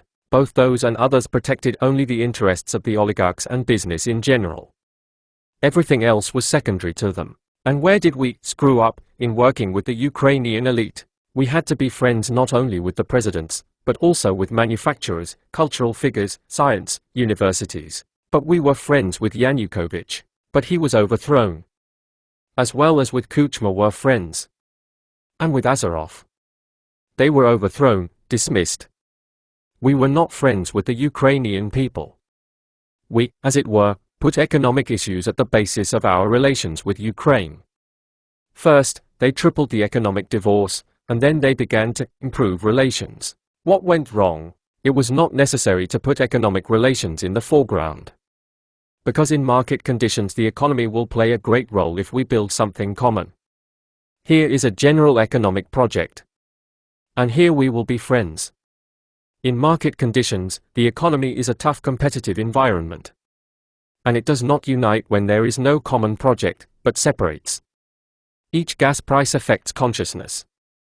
The gas pipe played a fatal role. Do you mean gas wars? I would say, gas consciousness. We argue and argue about this. Ukrainians and their bosses in the West are raising the gas problem, fighting for every dollar, for every cubic meter of gas. Exacerbate the problem. The people perceive it in their own way. And a simple Ukrainian man in the street looks at Russia as an offender. Because if gas is expensive, everyone will be affected by it. Even when Russia concedes, and seriously concedes, the Ukrainian government does not talk about it. He takes credit for the victory. They do not lower gas prices for the population. Where did the oligarchs come from in Ukraine? It is on this gas pipe that they mainly grew. When a tense situation is created, when every day there are gas wars, disputes about the price on New Year's Eve, the gas problem is already included in the consciousness of every person.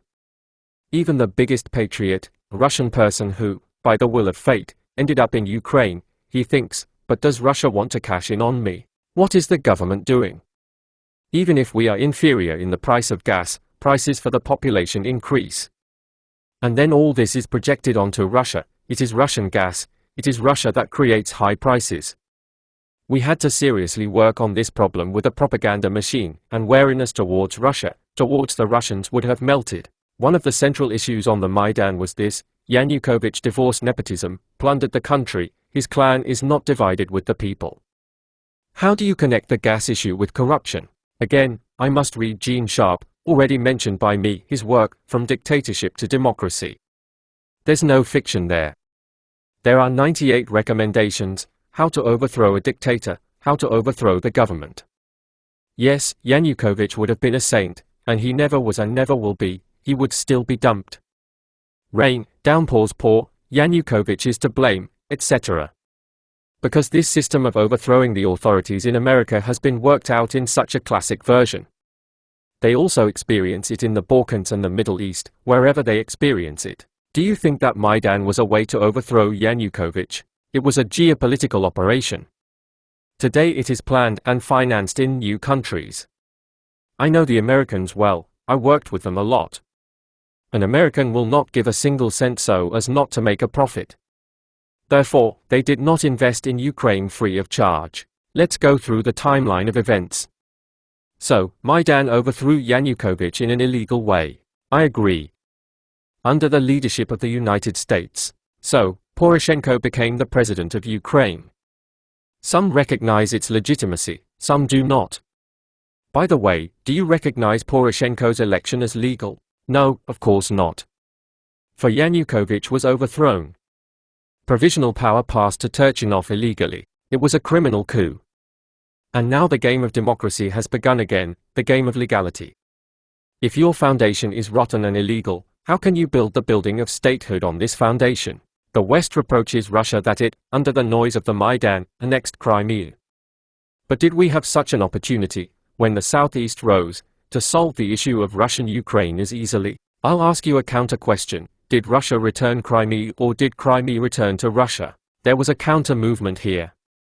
Russia timely caught the mood of the Crimean people to return to their native harbor, processed it quickly and well, helped the referendum, introduced the will of the Crimeans into a legal channel in this way, backed it up with a power component and brilliantly won the game. I appreciate that the Crimea and Sevastopol lined up, commanded a step march to Russia, and we met them with honor, secured this route of movement. And then I thought, to be honest, that now a chain reaction would begin. Do you mean the southeast of Ukraine? Yes. Here Crimea, Sevastopol hold a referendum, we recognize it. With our help, they are holding a referendum, let's be honest. Of course, with ours. What, we were supposed to let the Americans in there? This is our people are returning from captivity. And we recognize the results of the referendum. In full accordance with the UN Charter and the 1966 Human Rights Covenant. And then what happens? Lugansk, Donbass, to a lesser extent Kharkiv and others, this logic of Russia is grasped that if we hold a referendum, Russia will recognize the results of the referendum. And they go to independence. If Russia said A, then it should say B. And they got up. And then we were obliged to recognize, according to the logic of the Crimean situation, the independence of these regions and begin to build relations, at least, as with Abkhazia, South Ossetia. The next stage would be to start the movement in Kharkov, in other cities. If only we were strategically consistent. And here powerful pressure and sanctions began on us. Today the West applies all possible sanctions against Russia. But it was necessary to respond to the sanctions offensively, building on success and realizing that the West is still using sanctions and all the nasty things against us. Is this revenge for the Crimea? This is not only revenge for the Crimea. This is what the West has long professed. Doctrines of the West. Take a peek at the US National Security Strategy of '92. It clearly states that the United States will not allow the emergence in the post-Soviet or other space of a state or power capable of challenging the United States. This is the core of American policy towards Russia. Why has Russia not yet recognized the independence of the Lugansk and Donetsk republics? We did not immediately determine our strategic line. It seems that Ukrainian debts for gas have become more important for us than the recognition of the independence of Novorossiya. We have chosen money, but not strategic interests and not millions of residents of the southeast. I understand correctly, they didn't recognize it because they were afraid of the non-repayment of Ukrainian debts, because the money rustled. 4.5 billion. And then you have to pay for Crimea, there is a flood, there are internal problems. And, of course, someone's pockets were already bulging from this future money, etc. And here we exchanged millions of people, their lives, their health, their independence for billions of dollars. Well, then why did Russia begin to help the militias with weapons? And not only weapons. Are our reserve officers there? There are, of course, volunteers. Did you hand over the weapons? I do not know. Maybe something was passed on. Don't know. Are there Cossacks there? There is. It turns out that we save money and send people to war. Yes, there is a sincere desire of Russia to help the Southeast. Our government, I'm not saying that there is no desire to help, that she has no pain. There is. Not recognizing the independence of Novorossiya, we acted in secret, in narrow streams there and people, and probably sent weapons. But if we officially recognized independence, the West would squeal even more. Although only about 100 million of the Western political elite are screaming. The whole world is on our side. You are not too bold to make a statement, the whole world is on our side. Why did so many countries announce sanctions against us in unison? I will clarify. Most of the world, the vast majority of the population and countries of the world are on our side. Many countries of the world are on our side. Only the governments of these countries, perhaps, are against it. And the government doesn't mind. Here is the vote at the UN General Assembly on the resolution on Ukraine. 93 countries are on our side against 100. But let's count who are included in these 93. China with its 1.5 billion population, India, 1 billion, the Islamic world, in fact, in the majority, 4, and this is 1.5 billion population, Latin America is almost all, and Brazil, etc. Do the math. Of the 7 billion people on the planet, how many billion opposed the Americans? If someone abstained, did not just come, but at least 5 billion of the world's population was on our side. We did not support the results of the referendum in Novorossiya, we distanced ourselves from them. At the same time, we are slowly helping with weapons and people. But today the moment has come when it is highly likely that Poroshenko with his power clique will strangle the rebels in both Donetsk and Lugansk regions. And many people in both Novorossiya and Russia are persistently asking the question, why didn't Putin send our troops to the southeast? You don't have to send troops.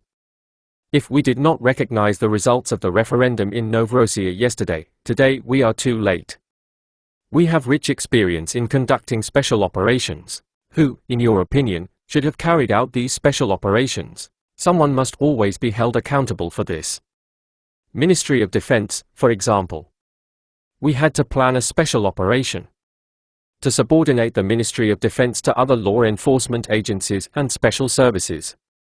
And within the framework of this operation, conduct propaganda, ideological, informational, rear work, the supply of weapons, etc. And what should be the purpose of such a special operation?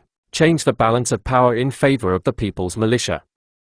Moreover, on his side the advantage is fortitude, this desire to fight to the death.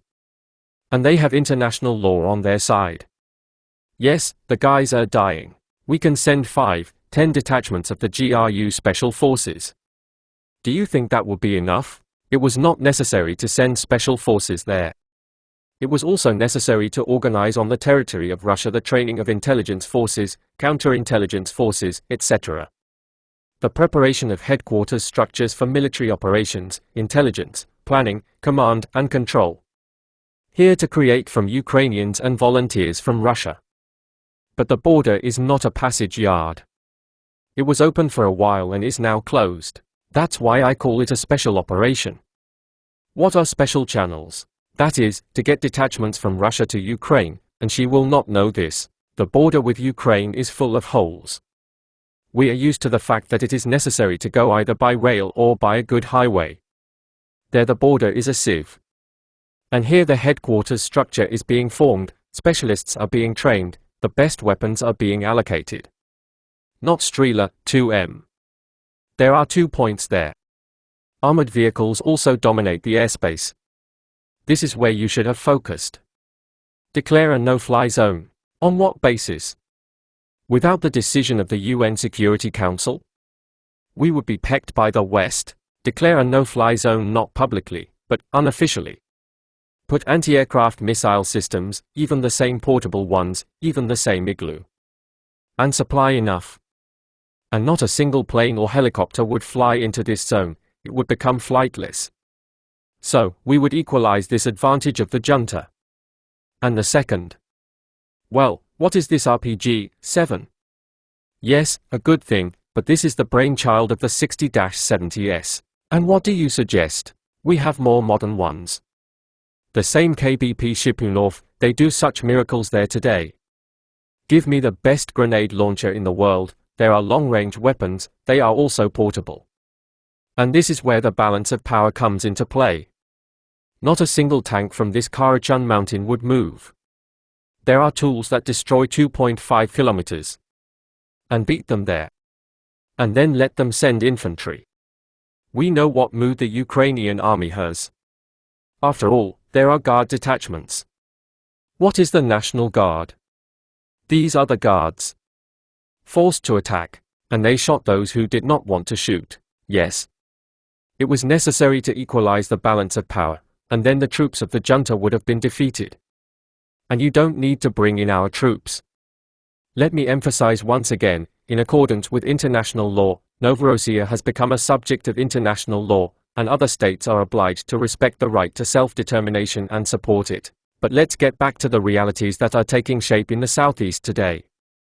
There were several pockets of resistance, which the Ukrainian security forces are liquidating one by one. And now the spirit of defeat is hovering over the southeast. Or do you have a different opinion? Yes, the situation of the rebels there is difficult. But it can be even harder if nothing is done now, or if we help just as weakly. Let's tell the merciless truth, the southeast almost lost. Or already lost, yes. Because the troops of the junta not only have superiority in military equipment, weapons, in the air, on the ground, they are also building up all this. Including with our help. Just a couple of days ago, we suddenly discovered that the equipment and weapons from the Crimea, transferred to Ukraine, immediately go to the southeast against the civilian population. Why are they shooting at residential areas, etc.? For the population to leave. There is a cleanup going on. Increasingly, there is talk about Ukrainian shale gas. Are these fairy tales? There is shale gas. 23 billion has already been allocated there for its development, etc. Therefore, the population is not needed there. Those who do not fit into the new Russophobic political nation must be either destroyed or expelled. Who will restore the destroyed houses, roads? No one will restore it there, but Poroshenko promises to restore. Or will there still be some Chernobyl ruins there? What is going to be there? Who and for what purpose will restore the houses of the separatists? There, the first thing they will do is develop shale gas and brutally suppress any dissent. This is national fascism more abruptly than Hitler's. This is American fascism. Well, what about the destroyed huts, houses, maternity hospitals, schools, hostels, hospitals? What will happen to them? The Americans brought happiness to Iraq, brought to Libya, brought to the Balkans. They brought this happiness, human rights, democracy, to Ukraine, and they will make sure that Ukrainians remain with this ruined happiness and democracy. They don't care at all. Do you think that Poroshenko, Kolomoisky and others rushed to power, financed the Maidan, organized a coup in order for the Southeast to live beautifully? They did all this for their own selfish interests. The Americans are doing the same, saving their economy and the dollar. The cunning European countries are doing the same. Why is Poland climbing into this collapse of Ukraine? It's a NATO lapdog. This is on the one hand. But on the other hand, the Poles are already drawing Lviv and Volyn regions on their maps. The Romanians are already burying themselves in Bukovina. The Hungarians also set their sights on Transcarpathia. That is, these are predators, these are miners, they have already set their sights on this prey and are already dividing it among themselves somewhere. And they do not care about the ruins of Ukraine. Wherever the Americans come with their liberation from the dictatorship mission, the state ends there. And that is why I say that Ukraine will not be an integral state. What will happen according to this classical formula will happen. Now Iraq will be divided again, the Balkans, Yugoslavia will be divided into pieces. And each of these pieces is a beggar. So, all the time he will lick the hand of his master, who will give him a little money. Imagine such a situation. The junta won. There are destroyed Donetsk, Kramatorsk, Slaviansk. But not all people will leave. Is it possible that the millionth city of Donetsk will remain empty? Hundreds of thousands will leave. The bulk will remain there. Poroshenko came with his troops. What will he do? What will happen to these cities? When they get there, they will start looking for traitors there. Will lustration begin? Yes. And to identify who participated in the struggle for independence. And what will happen to these people? They declared them terrorists, separatists. Did you stand for independence? Did you vote? You are a terrorist. And then a criminal article for terrorism. They will judge. But many will disappear without a trace, as in the Nazi dungeons of the Gestapo. There won't be enough prisons. They will shoot. Imagine when the people's militia fights back and people are left without ammunition. These Maidanovites, these Banderates, they will remember everything. They know how their grandfathers and fathers dealt with the unarmed during the war. And this mass extermination will go. And no one will build cities, they don't need it. What, will they stand in ruins for 100 to 200 years? Tell me, why rebuild Poroshenko, with what money? They are beggars. Now the economy has stopped, the economic collapse. What, rats will live in the city, or what? Not just rats. There will be packs of stray dogs, epidemics will begin, etc. Why did Poroshenko issue a decree on the creation of special operations forces? Is he already preparing for reprisals? These special operations forces will identify and finish off those people's militias, those leaders who headed districts, cities, people's mayors. What is this, the SS and the Gestapo? Kind. Look, today in Ukraine there is no normal leader with whom Putin could come and talk. Poroshenko said before the elections, I will go to Donetsk first. When he became president, he said, the first thing I will do is go to Donetsk. But he didn't go. Here he clearly follows his logic. He, while still being elected, but not inaugurated, announced that he would activate the operation. And for a week I hoped that the army and this National Guard of the rebels would be finished off. It didn't come out in a week. And when they still finish it off, he will enter there as a winner to the vanquished and will dictate conditions to them. It turns out that now he is finishing off. And now, until they finish it off, to whom will he go? Imagine that now in the territory of the southeast of Ukraine our storerooms, officers of special forces, the GRU, the SVR. The junta is crushing Slaviansk, Kramatorsk. Then, Donetsk, Scarecrow too. Thousands of our people who are there with weapons, where to go if the border is closed? It will be a sad fate. The Russian state must issue laws, decrees, not public, of course, in order to consider them participants in hostilities and protect the families of the dead. It is necessary to organize special operations and even military operations if the militia withdraws fighting to our border. Here is here to provide a corridor. We do not need to be saints in this demonism. International law is destroyed today by the West. You want to say that we have to provide a corridor? Yes. In the name of saving the lives of our people. Shells, mines, bullets are falling on our territory today. Yes, you need to play this courtesy, you need to declare that there is a threat to life, etc. And we are creating a security zone. We are creating this zone, introducing troops. Not there, not to Kiev, but somewhere in the zone of several tens of kilometers we create a security zone for ourselves, and the people's militia goes there, our people come out. Human life is more precious than these 1,000 cubic meters of gas. And if it is announced today that our grouping of troops is being sent to the southeast? Can you imagine such a situation? I can totally imagine. How would you react to this? I will only approve, I will support. Will this be an official war between Russia and Ukraine? We just need to calculate the consequences of what we are talking about. For in the end, in Ukraine, in the southeast, NATO air formations, bases, and facilities will definitely be there. American missile defense systems will also appear there, but according to the constitution, Ukraine declared itself a bloc-free country. And Ukrainian laws prohibit the presence of foreign troops on its territory, but Ukraine already has an agreement with NATO on the deployment of alliance contingents on Ukrainian territory. Yes, however, today international law is the command of an American sergeant. Then it turns out that we can provoke the entry of NATO troops into Ukraine. Stop playing courtesy. Then Russian Ivans and American Johns will clash in battle on the land of Ukraine. That's what they want. They, the Yankees, will try to send Europeans, but normal Europeans will not go there. So it was in Yugoslavia. And we won't provoke them into this invasion? We have to tell the world that we were forced.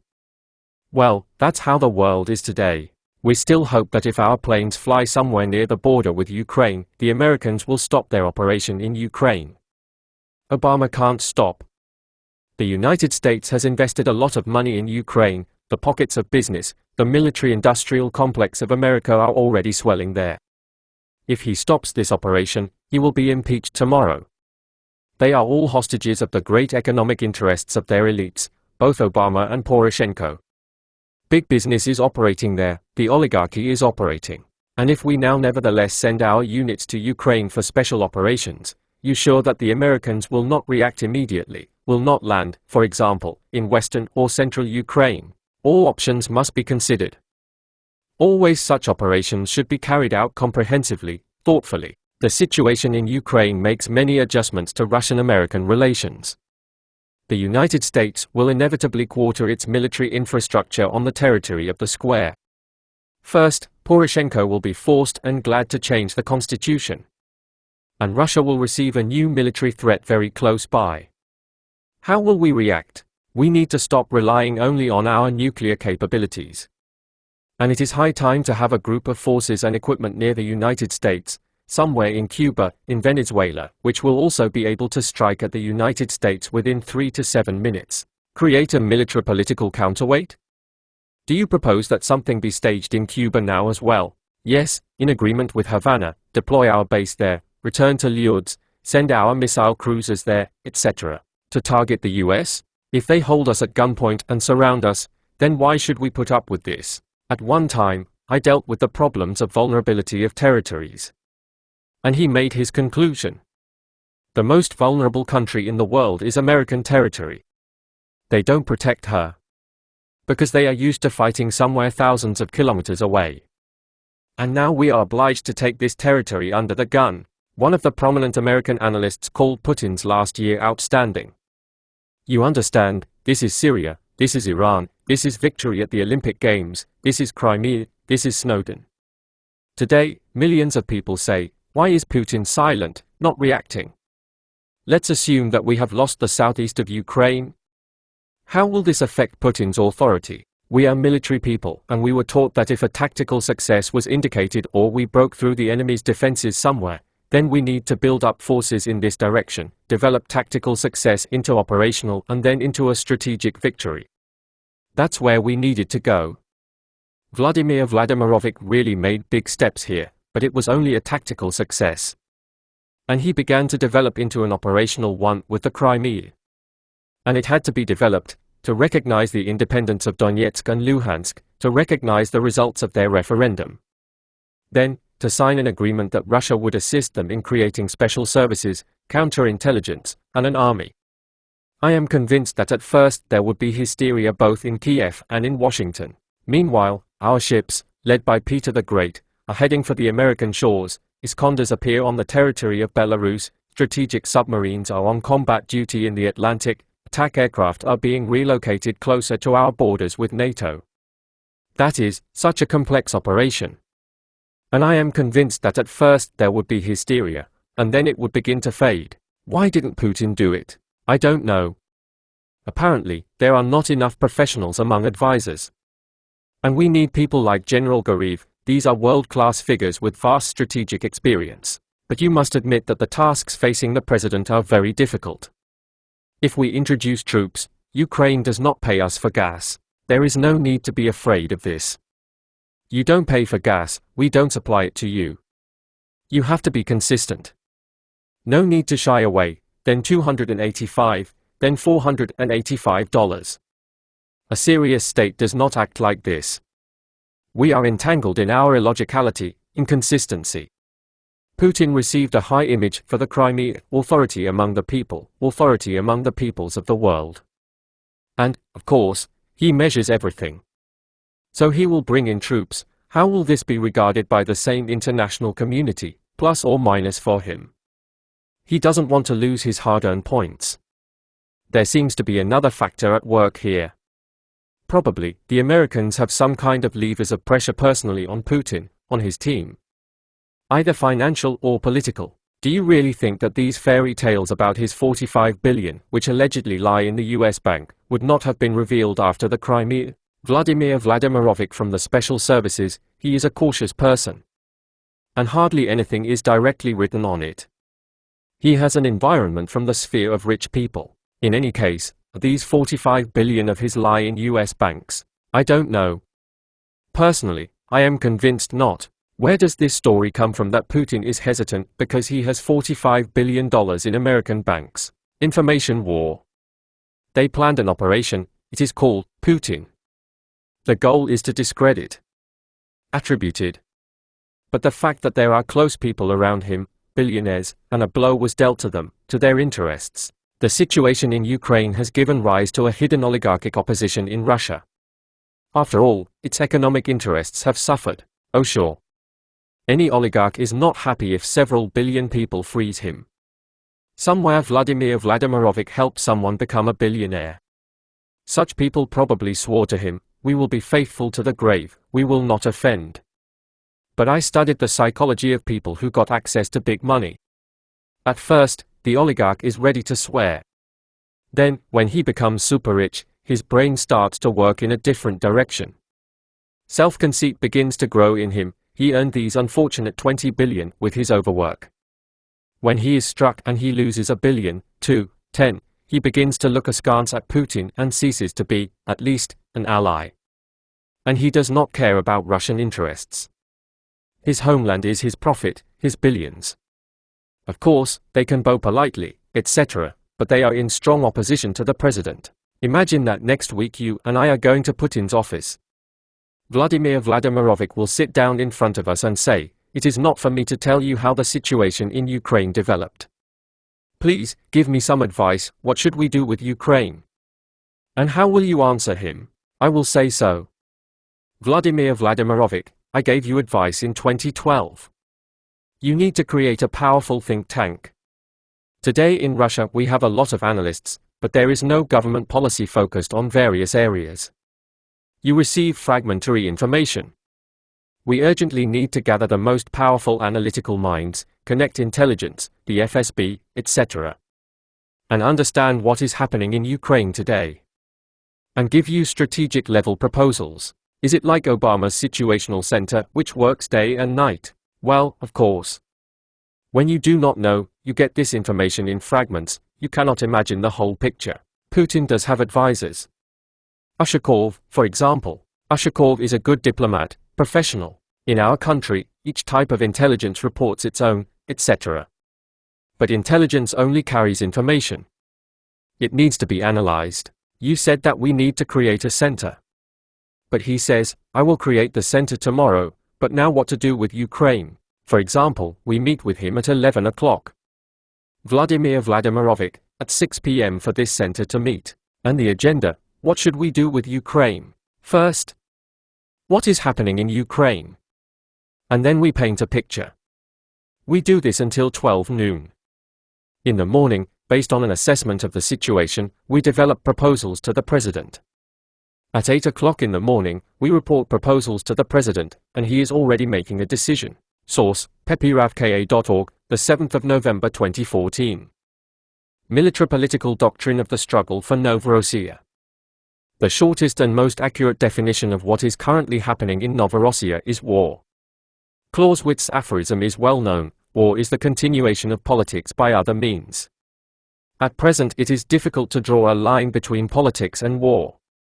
What kind of policy is this, through which the plans of our geopolitical opponents are put into practice, the consequence of which is the involvement in open confrontation of representatives of various socio-political, economic, military forces, peoples and states? Who is the conductor of this policy? What are the means to achieve the set goals and what are the mechanisms to counter them? These and other questions must be answered by the military-political doctrine. When developing this document, the Military Doctrine of the People's Militia, approved by the decision of the All-Russian Officers' Assembly of Russia in February 2005, was taken as a basis. 1. Initial provisions. 1.1. The most important condition for the successful conduct of operations at the geopolitical level against other countries and peoples is the presence of objective favorable conditions, the key of which is the internal weakness of these states, the decomposition of power by corruption, opening it from the people, a sharp social stratification, when at one pole there are a few billionaire oligarchs, on the other, millions of robbed and destitute. 1.2. In Ukraine, over the past decade, there has been a continuous aggravation of all socio-economic and socio-political contradictions. The lessons of the first Maidens of 2004 were not learned and proper measures were not taken. President V. Yanukovych, as the supreme leader of the state, bears personal responsibility for everything that has happened and is happening in Ukraine. 1.3. On February 22, 2014, an unconstitutional coup d'état was carried out in Ukraine, as a result of which the legally elected and legitimate president of Ukraine V.F. Yanukovych was removed from power. 1.4. The figures who assumed the role of acting supreme state power in Ukraine, chairman of the Verkhovna Rada A. Turchinov, chairman of the government A. Yatsenyuk and others, began to pursue a policy of total violation of the laws of the state, which caused mass protest in various regions of Ukraine. In fact, a fascist regime was established to suppress any real expression of the will of the people, a vivid demonstration of which was the events of May 2 in the House of Trade Unions in Odessa, when dozens of civilians were burned alive. 1.5. On March 16, 2014, a referendum on the status of Crimea was held in Crimea. According to official data, 96.77% of Crimean residents voted for the annexation of Crimea to Russia, with a turnout of 81.37%. On March 21, 2014, Crimea and Sevastopol became part of Russia as independent entities. The 1st of June 11 May 2014 an independence referendum was held in the Donetsk and Lugansk regions. The independence of the Donetsk region and the formation of the Donetsk People's Republic were supported by 89.07% of voters with a turnout of 74.87%. The independence of the Lugansk region and the formation of the Lugansk People's Republic were supported by 96% of voters with a turnout of 75%. 1.7. Even before the referendums in the Donetsk and Luhansk regions on April 7, 2014, the so-called chairman of the Verkhovna Rada, acting about President of Ukraine A. Turchinov announced an anti-terrorist operation, which marked the beginning of military operations in this region. 1.8. The population of the Donetsk and Lugansk People's Republics did not take part in the presidential elections in Ukraine on May 25, legitimately believing that after the referendum, the elections in Ukraine are elections in a foreign state that have nothing to do with them. 1.9. The leadership of the Donetsk and Lugansk People's Republics after the referendums announced the unification into a single state, Novorossiya. On June 26, Oleg Zarov was elected head of the United Parliament of the Donetsk and Lugansk People's Republics. 1.10. Novorossiya today is a population of about 7 million people, of which, during the 2001 census, more than 70% called Russian their native language. Donetsk region is the largest industrial region of Ukraine, provides about 20% of the industrial production of the state, with 10% of the total population.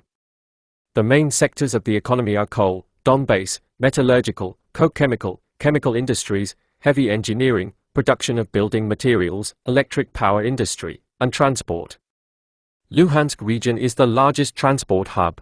1.11, paragraph 2 of Art.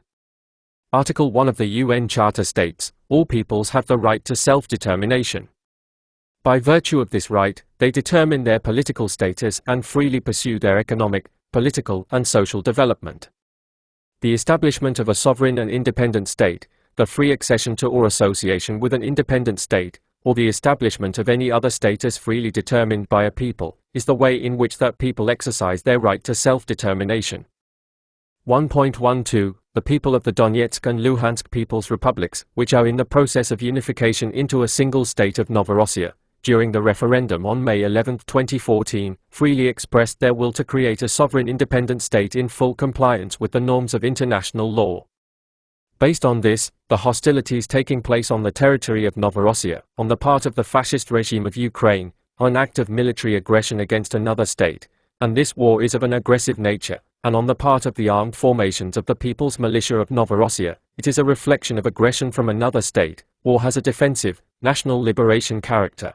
1.13. The war launched by the puppet fascist regime in Ukraine against Novorossiya is just a strategic operation in a specific theater of operations, a separate episode in the Great Global War, which is being waged with the aim of establishing world domination for more than 1 century.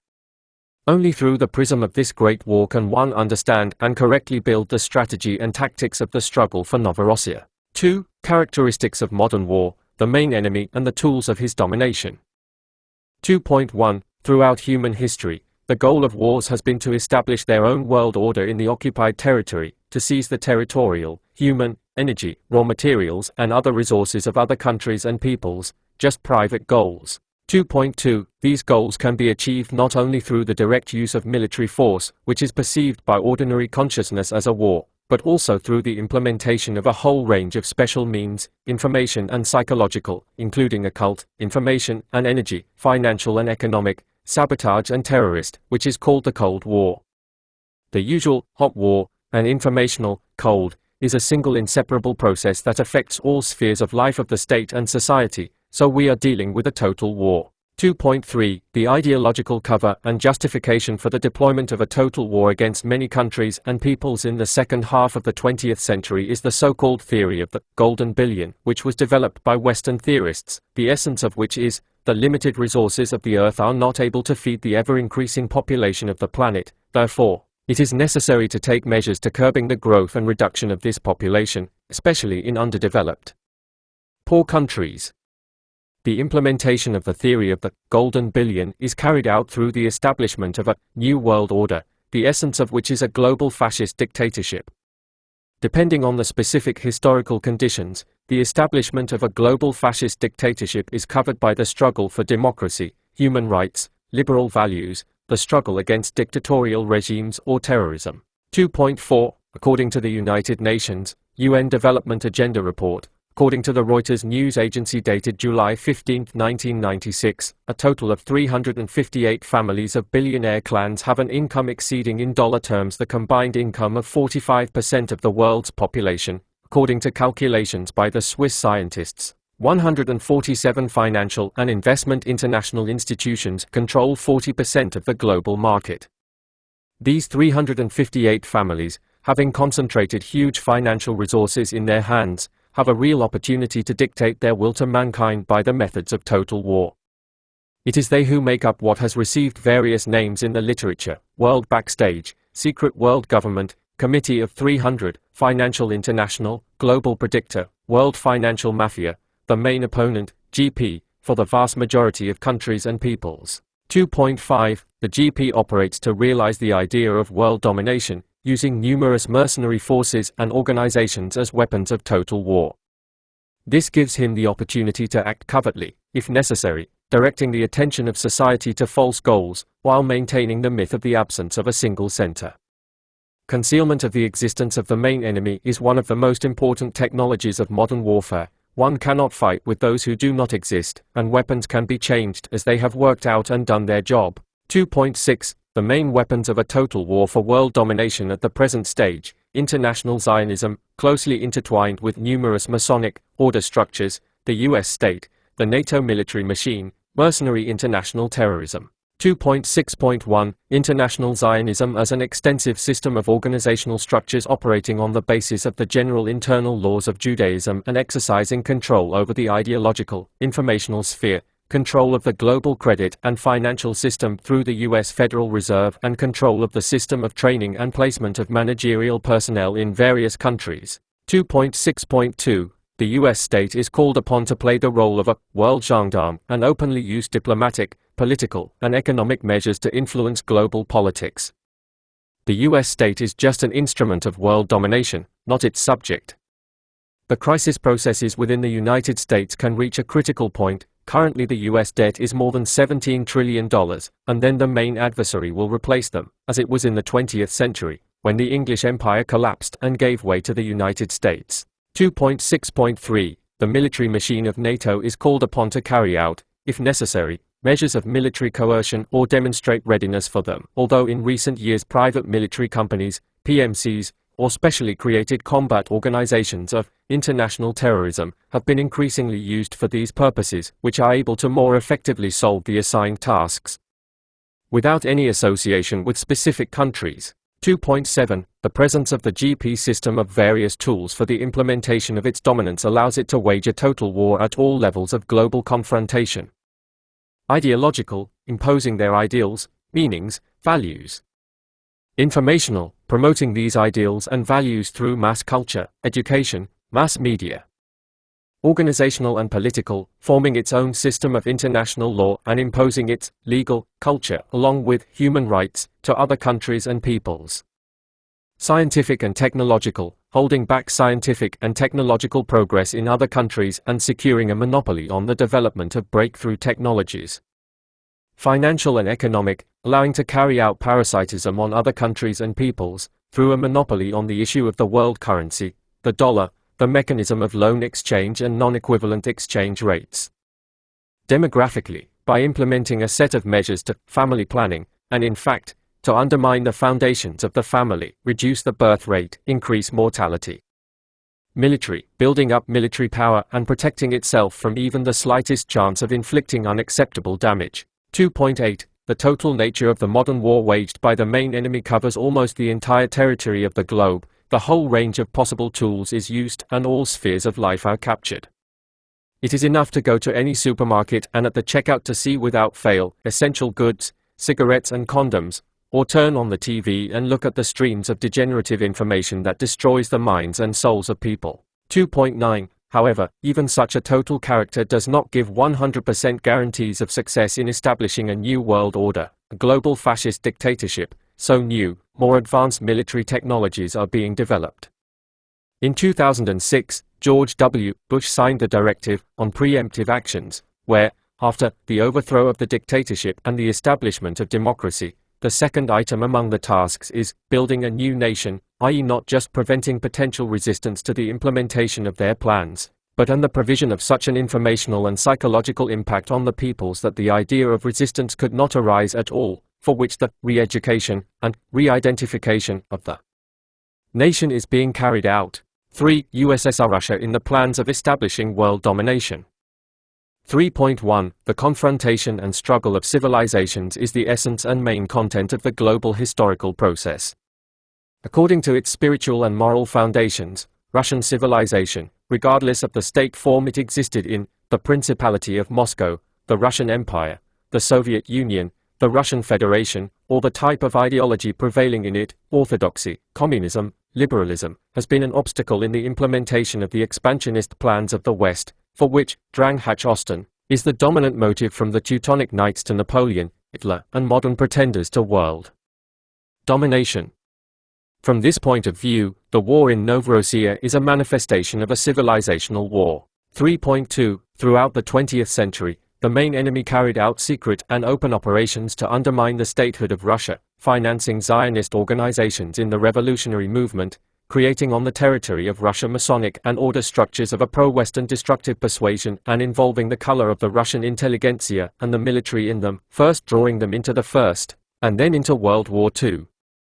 The activities of I.V. Stalin and his supporters to eradicate Zionist and Masonic influence, as well as the victory of the Soviet Union in the Great Patriotic War, crossed out the plans of the main enemy to defeat our country by conventional warfare. The 3rd of March 18 August 1948, the U.S. National Security Council adopts Directive 21, U.S. aims towards Russia, which clearly states, our efforts to get Moscow to accept our concepts are tantamount to a statement, our goal is the overthrow of Soviet power. Starting from this point of view, we can say that these goals are unattainable without war, and, therefore, we thereby recognize, our ultimate goal in relation to the Soviet Union is war and the overthrow of Soviet power by force. 3.4 To cover the main direction of the strike, at the same time, an arms race, including nuclear arms, is being imposed on the USSR. A movement for peace is unfolding, which is understood as the absence of war as an open clash of armed forces. However, the war as an information and financial aggression is gaining momentum. The dismantling of the previously formed and proven system of governance of the country begins. Attempts are made to economic reforms on the recommendations of Lieberman. Scientific and technological development is slowing down, etc. All this is carried out by the hands of the ruling party state administrative elite, which, in essence, took upon itself the implementation of the plans of the main enemy, paving the way for further social upheavals. 3.5 By the early 1980s, Directive 21 was developed in the materials of the Harvard Project, which determined the timing and mechanisms for the collapse of the Soviet Union, the removal of the CPSU from power, the destruction of economic potential, and the undermining of the combat capability of the armed forces. These tasks were completely solved under the leadership of the Politburo of the CPSU Central Committee headed by M. Gorbachev, A. Yakovlev, E. Shevardnadze and others, Stage I, and then under the leadership of B. Yeltsin in a team with the young reformers Gaidars and Chubais, Stage 2. 3.6 At the beginning of the new millennium, the main adversary corrects his plans for the further dismemberment of Russia, which were already set out in the materials of the Houston Project, where, in particular, it was recognized, when developing a practical Russian policy, one should be guided, apparently, by the most in 2004. Putin's team will finally demonstrate its inability to solve Russia's growing problems. The most important of these is territorial disintegration. It is the threat of this disintegration turning into an uncontrollable regime with unpredictable political and environmental consequences that is the main challenge that Russia poses to the world community, and therefore to the United States. 3.7 The materials of the Houston Project paid special attention to eastern Ukraine. 15 years ago, the situation in Ukraine, which is fraught with a serious political crisis, indicates an increase in Russian expansion, which could lead to a partial restoration of the Soviet Empire. With this in mind, it is necessary to be prepared for negative development events in which the pro-Moscow orientation of a part of the Ukrainian elite will retain its dominance. In this case, one should rely on the deep differences in the mentality of the population of eastern Ukraine, who traditionally consider themselves Russian, and western Ukraine, who defend their national identity and independence from Russia. This cause may end with the division of Ukraine along the Dnieper. 3.8 For several decades, there has been a purposeful cultivation in Ukraine of those forces that would be able to take on the role of an instrument in the implementation of the plans of the main enemy in this region. If in 2004 the Maidan technology was used in a soft mode to bring V. Yushchenko to power, then in 2014 it was already in its hard version to remove V. Yanukovych and conduct a special operation to destabilize the situation in the immediate vicinity of Russia. 3.9 The events in Ukraine should also be considered in the context of the Arab Spring, and a series of revolutions, Tunisia, Libya, Egypt, and an attempt to overthrow the Assad leadership in Syria. The failure of the operation in Syria accelerated events in Ukraine, since the socio-political and socio-economic situation in the world urgently requires an aggravation of the situation and the creation of conditions for inciting a great war. 4. Goals and tasks of the special operation in Ukraine, its driving forces. 4.1. The main goal of the GP during the special operation in Ukraine is to continue the geopolitical offensive and create a foothold directly at the borders of Russia. To achieve this goal, the following tasks are solved. 4.1.1. To reprogram the public consciousness of the population of Ukraine, primarily its western regions, to be aggressively anti-Russian, and to form the image of the enemy from Russia and the Russian people. 4.1.2. To bring to power in Ukraine through the technology of Maidan, an unconstitutional coup, a completely puppet leadership capable of deploying any methods of violence and intimidation against the population of the country, up to military operations to suppress pockets of resistance.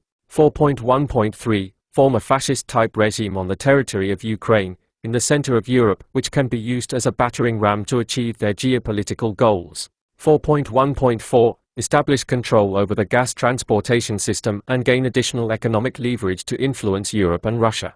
4.1.5. Get a reason to introduce NATO units into the territory of Ukraine, bringing them closer to the immediate borders of Russia. 4.1.6. Deploy full-scale military operations against the southeastern regions of Ukraine to draw Russia into a military conflict. If it is not possible to involve them there, then deploy military operations against Crimea. 4.1.7. To transfer hostilities to the territory of Russia with the participation of the international militants involved so far in Syria and Iraq. 4.1.8. If the military operation fails, organize a humanitarian catastrophe on the territory of Ukraine with the exodus of millions of refugees to Russia and Europe. 4.2. Strategic special operations in the modern global war systematically include completely different levels of mutually nested processes, each of which has its own goals and objectives, its own driving forces. With regard to the events in Ukraine, the following levels of the special operation can be distinguished. 4.2.1. The level of social protest against the dominance of a corrupt bureaucracy that thinks more about its own gain than about the fate of the country and people. The visible personification of this bureaucracy was President V. Yanukovych, and therefore the Maidan, in its first phase, received a response and support from the general population. The corrupt bureaucracy objectively creates conditions for the main opponent to implement his plans and becomes a victim herself. 4.2.2. The social protest of the broad masses in their own interests, the redistribution of spheres of influence, was used by various clans of Ukrainian oligarchs, who are personified by such figures as Poroshenko, Tymoshenko, Kolomoisky, etc. It was they who sponsored and supported the social protest of the Maidan. 4.2.3. The interclan struggle of the Ukrainian oligarchs was used by transnational companies for their own purposes. In particular, according to available information, 5 regions of Ukraine were given to the American companies Shell and Chevron for 50 years, and the son of U.S. Vice President Biden is on the board of directors of Burisma Holdings. 4.2.4. The economic aspect of the special operation in Ukraine includes seizing control of Russian gas supplies to Europe and thus gaining additional leverage over both Europe and Russia. 4.2.5. The ideological cover for the special operation is the alleged struggle for the sovereignty and independence of Ukraine, support for its European choice as opposed to ties with Russia. The main role is assigned to numerous nationalist organizations, which at the second stage of the Maidan became the leading force, which has a paramilitary component represented by the Right Sector and other similar organizations.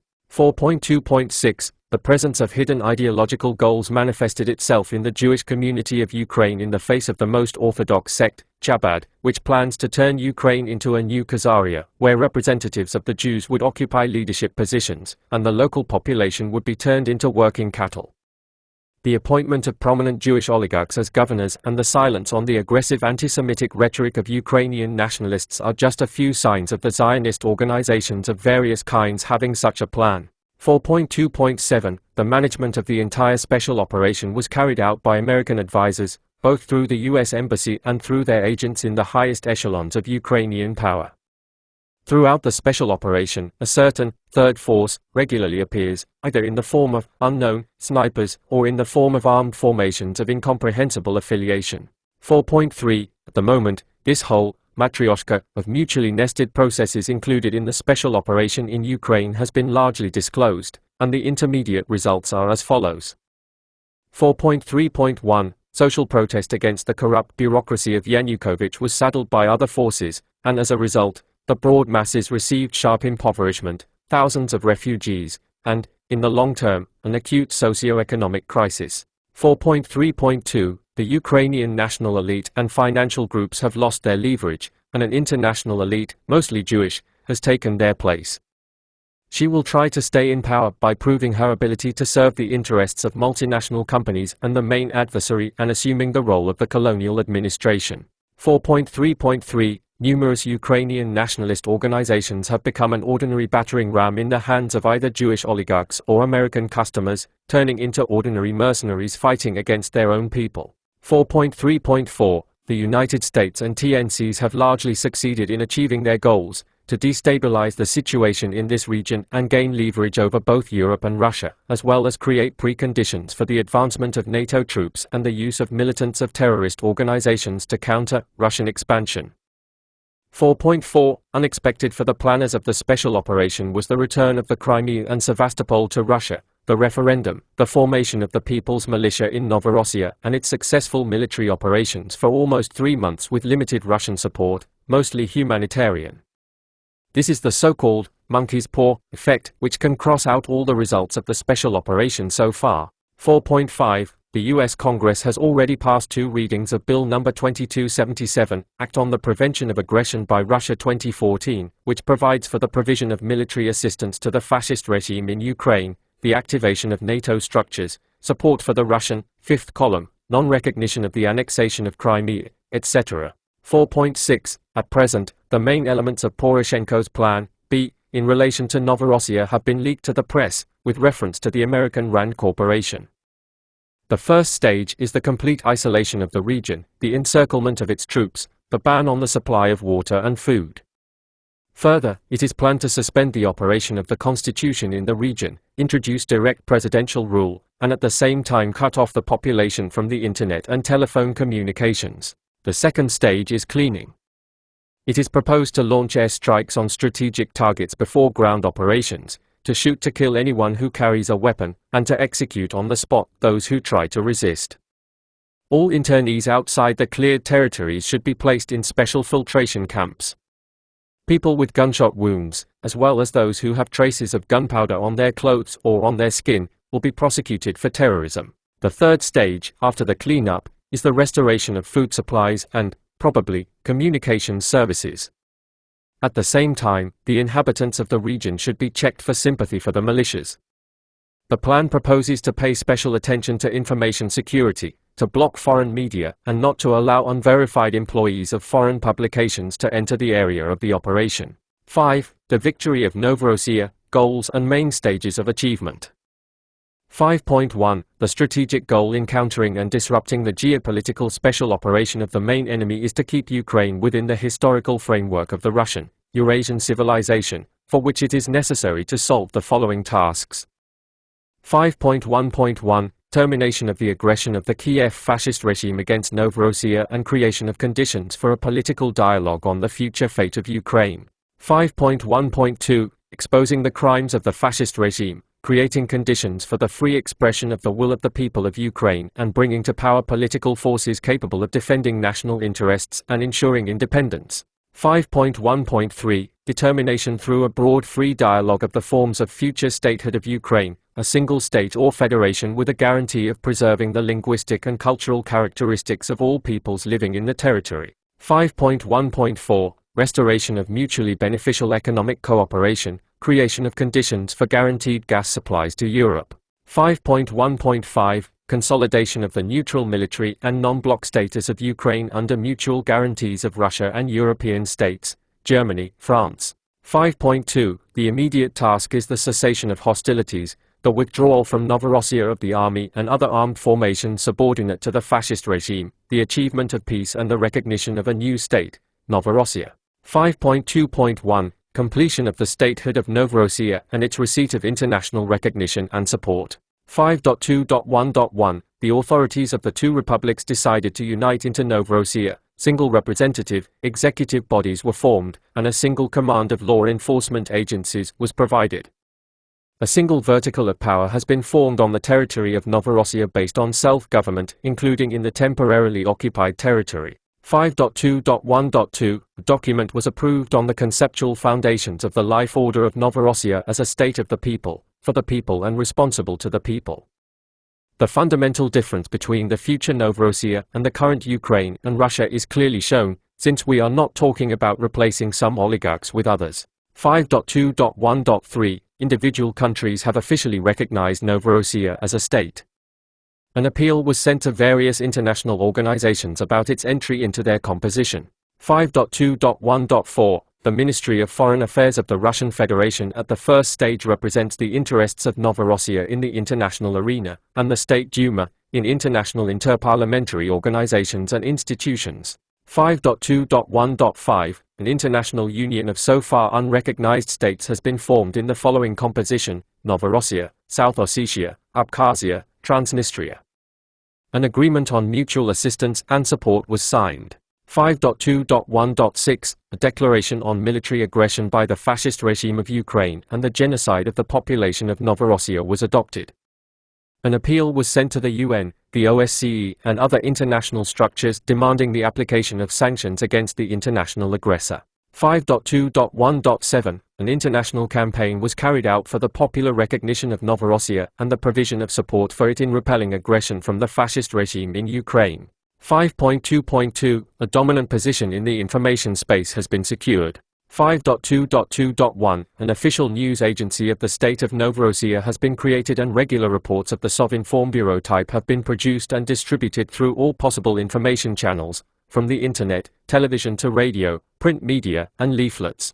5.2.2.2 Information campaigns were carried out to expose the crimes of the Kiev leadership, Jewish oligarchs, Ukrainian nationalists, the United States and their allies in Europe. Their real goals and interests were demonstrated on concrete facts. For these purposes, the White Book prepared by the Russian Foreign Ministry, Andrei Karalov's film, Ordinary Fascism.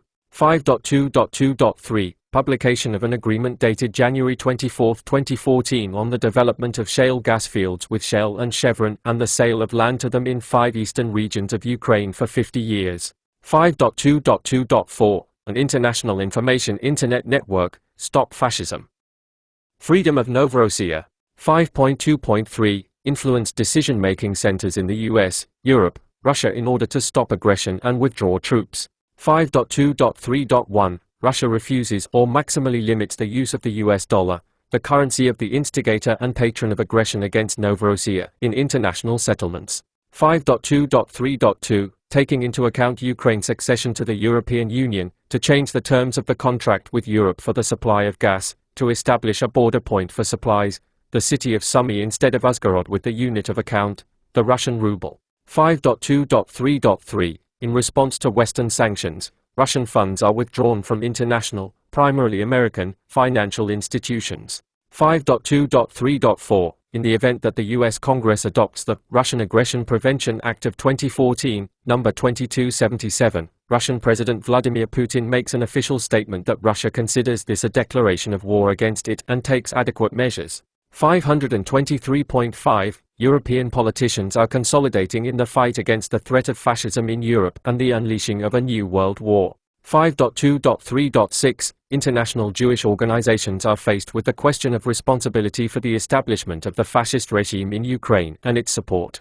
5.2.3.7 The confiscation on the territory of Russia of all property of Ukrainian businessmen and politicians who took part in the anti-constitutional coup in Ukraine or financed it, organized and financed the war, launched the process of cleaning Ukraine from oligarchs using SDD technology. 5.2.3.8 The decisions of the Russian court on the recognition of the criminal activities of certain figures of the fascist regime in Ukraine have been implemented, the criminals have been arrested. 5.2.4 A humanitarian catastrophe has been recognized and all forces, including the Ministry of Emergency Situations of the Russian Federation with military guards, are involved to provide assistance. 5.2.4.1 The leadership of Russia adopts the Declaration on the Divided Russian People and their right to reunification. 5.2.4.2 The leaders of the fascist regime in Ukraine have been formally charged with organizing the genocide of the people of Novorossiya. 5.2.4.3 An all-Russian organization of refugees has been formed, which will provide them with assistance and ensure the protection of their rights and freedoms. 5.2.4.4 State civilian humanitarian aid to Novorossiya is being increased. 5.2.5 A military victory over the forces of the aggressor from Novorossiya has been ensured. 5.2.5.1 A no-fly zone has been introduced over the territory of Novorossiya and control has been established over the movement of the aggressor's armed forces. The 2nd of May 52, martial law was declared on the territory of Novorossiya and general mobilization was carried out. 5.2.5.3 Formations of the People's Militia were transformed into the People's Army of New Russia. 5.2.5 LA partisan movement has been deployed in the temporarily occupied territory. 5.2.5.5 The rear was fortified, the entire industry was transferred to meet the needs of the front. 5.2.5.6 Reliable functioning of the main vital systems was ensured. The 5th of February 57, the State Duma of Russia adopted the law on volunteers, with a guarantee of their rights and social protection. 5.2.5.8 Assistance was provided with material and technical means and weapons to the People's Army of Novorossiya in an amount sufficient to repel aggression from the fascist regime. 5.2.5.9 The armament of the Ukrainian army, left in the Crimea, was transferred to the disposal of the People's Army of New Russia. 5.2.5.10 The international anti-fascist forces have been introduced into Novorossiya, which, together with the People's Army of Novorossiya, are carrying out the defeat of the main armed forces and combat units of the fascist regime, and control has been established over the entire territory of Novorossiya. 5.3 The next task is to launch a national liberation struggle on the territory of Ukraine, create conditions for regime change and the coming to power of national patriotic forces in Kiev, strengthen the state and make fundamental decisions on the form of statehood and development paths. 5.3.1 The power of the pro-Western fascist regime in Ukraine has been eliminated. In the context of the growing socio-economic crisis, the regime is losing any legitimacy, its essence is being revealed, and there are not enough forces to suppress the growing protest. Depending on the current situation, healthy national forces in the regions are being supported to weaken the influence of the Kiev regime. A broad front is being formed for freedom and independence, for the right to free expression of the will of the people. Priority attention is paid to the regions of the southeast, Greater Novorossiya. 5.3.2 Fascist armed formations are being disbanded. They are banned. An open trial is being held over their leaders who have committed crimes against their people. 5.3.3 Control has been established over the main television channels. Guarantees have been created for objectively informing the population about the essence of what is happening in the country. 5.3.4 Mutually beneficial economic ties between Ukraine and Russia have been restored, the economy has been restored. 5.3.5 Guarantees of the neutral military status of Ukraine are provided. 5.4 The direction of the further offensive is to overcome the socio-economic and socio-political crisis, build a vertical of democracy, nationalize strategic resources and develop a completely new model of national development in close political and economic cooperation with the European and Eurasian unions. B. Threats for Russia and their reflection, Peace Force. 6.1 The special operation of the West to overthrow the legitimate government in Ukraine and unleash a war against its own people is preparation for a big war against Russia. This is already a war against Russia, which, moreover, is practically declared. Those who do not want to fight for Novorossiya in the Donbass will fight for Russia in Crimea tomorrow, and the day after tomorrow near Moscow. 6.2 Surrendering Novorossiya, failure to provide proper informational, diplomatic, political, financial, technical and military support, will have catastrophic consequences for Russia. 6.2.1 The surrender of Novorossiya is the defeat of the Russian world, Russia, undermining the still beginning process of restoring it as a world power capable of pursuing an independent policy. 6.2.2 The surrender of Novorossiya is a geopolitical defeat, comparable to the collapse of the Soviet Union, since it is preparation for the next stage, the disintegration of Russia. 6.2.3 The surrender of Novorossiya is an economic loss that cannot be compared with any sanctions, because tomorrow the West will try to establish a total blockade. 6.2.4 The surrender of Novorossiya is the revenge of the fifth column, which will try to carry out the Maidan now in Moscow according to a well-established and proven scheme. 6.2.5 The surrender of Novorossiya today is a war in Crimea tomorrow, and then everywhere. Novorossiya is our Stalingrad. 6.3 During this dramatic period, each of the citizens responsible for his fate must decide. 6.3.1 The leadership of the country, represented by President of Russia V.V. Putin, must stop being in a state of strategic uncertainty, talk about the Russian world, Russian civilization, the protection of Russians, and continue the pro-Western socio-economic course, limiting themselves to statements when there is a genocide of Russians. The state of strategic uncertainty is Russia's main internal threat. If Putin is not able to overcome it, then the fate of Hussein or Gaddafi awaits him personally. Recent history gives other examples. Bashar al-Assad, together with the people, you can fight off any enemy. 6.3.2 National Russian business is not yet ready to invest its personal funds in our future victory. Waiting for the enemy to come and take away their business, accumulated, no matter how, wealth, and maybe even their very lives and the lives of their children.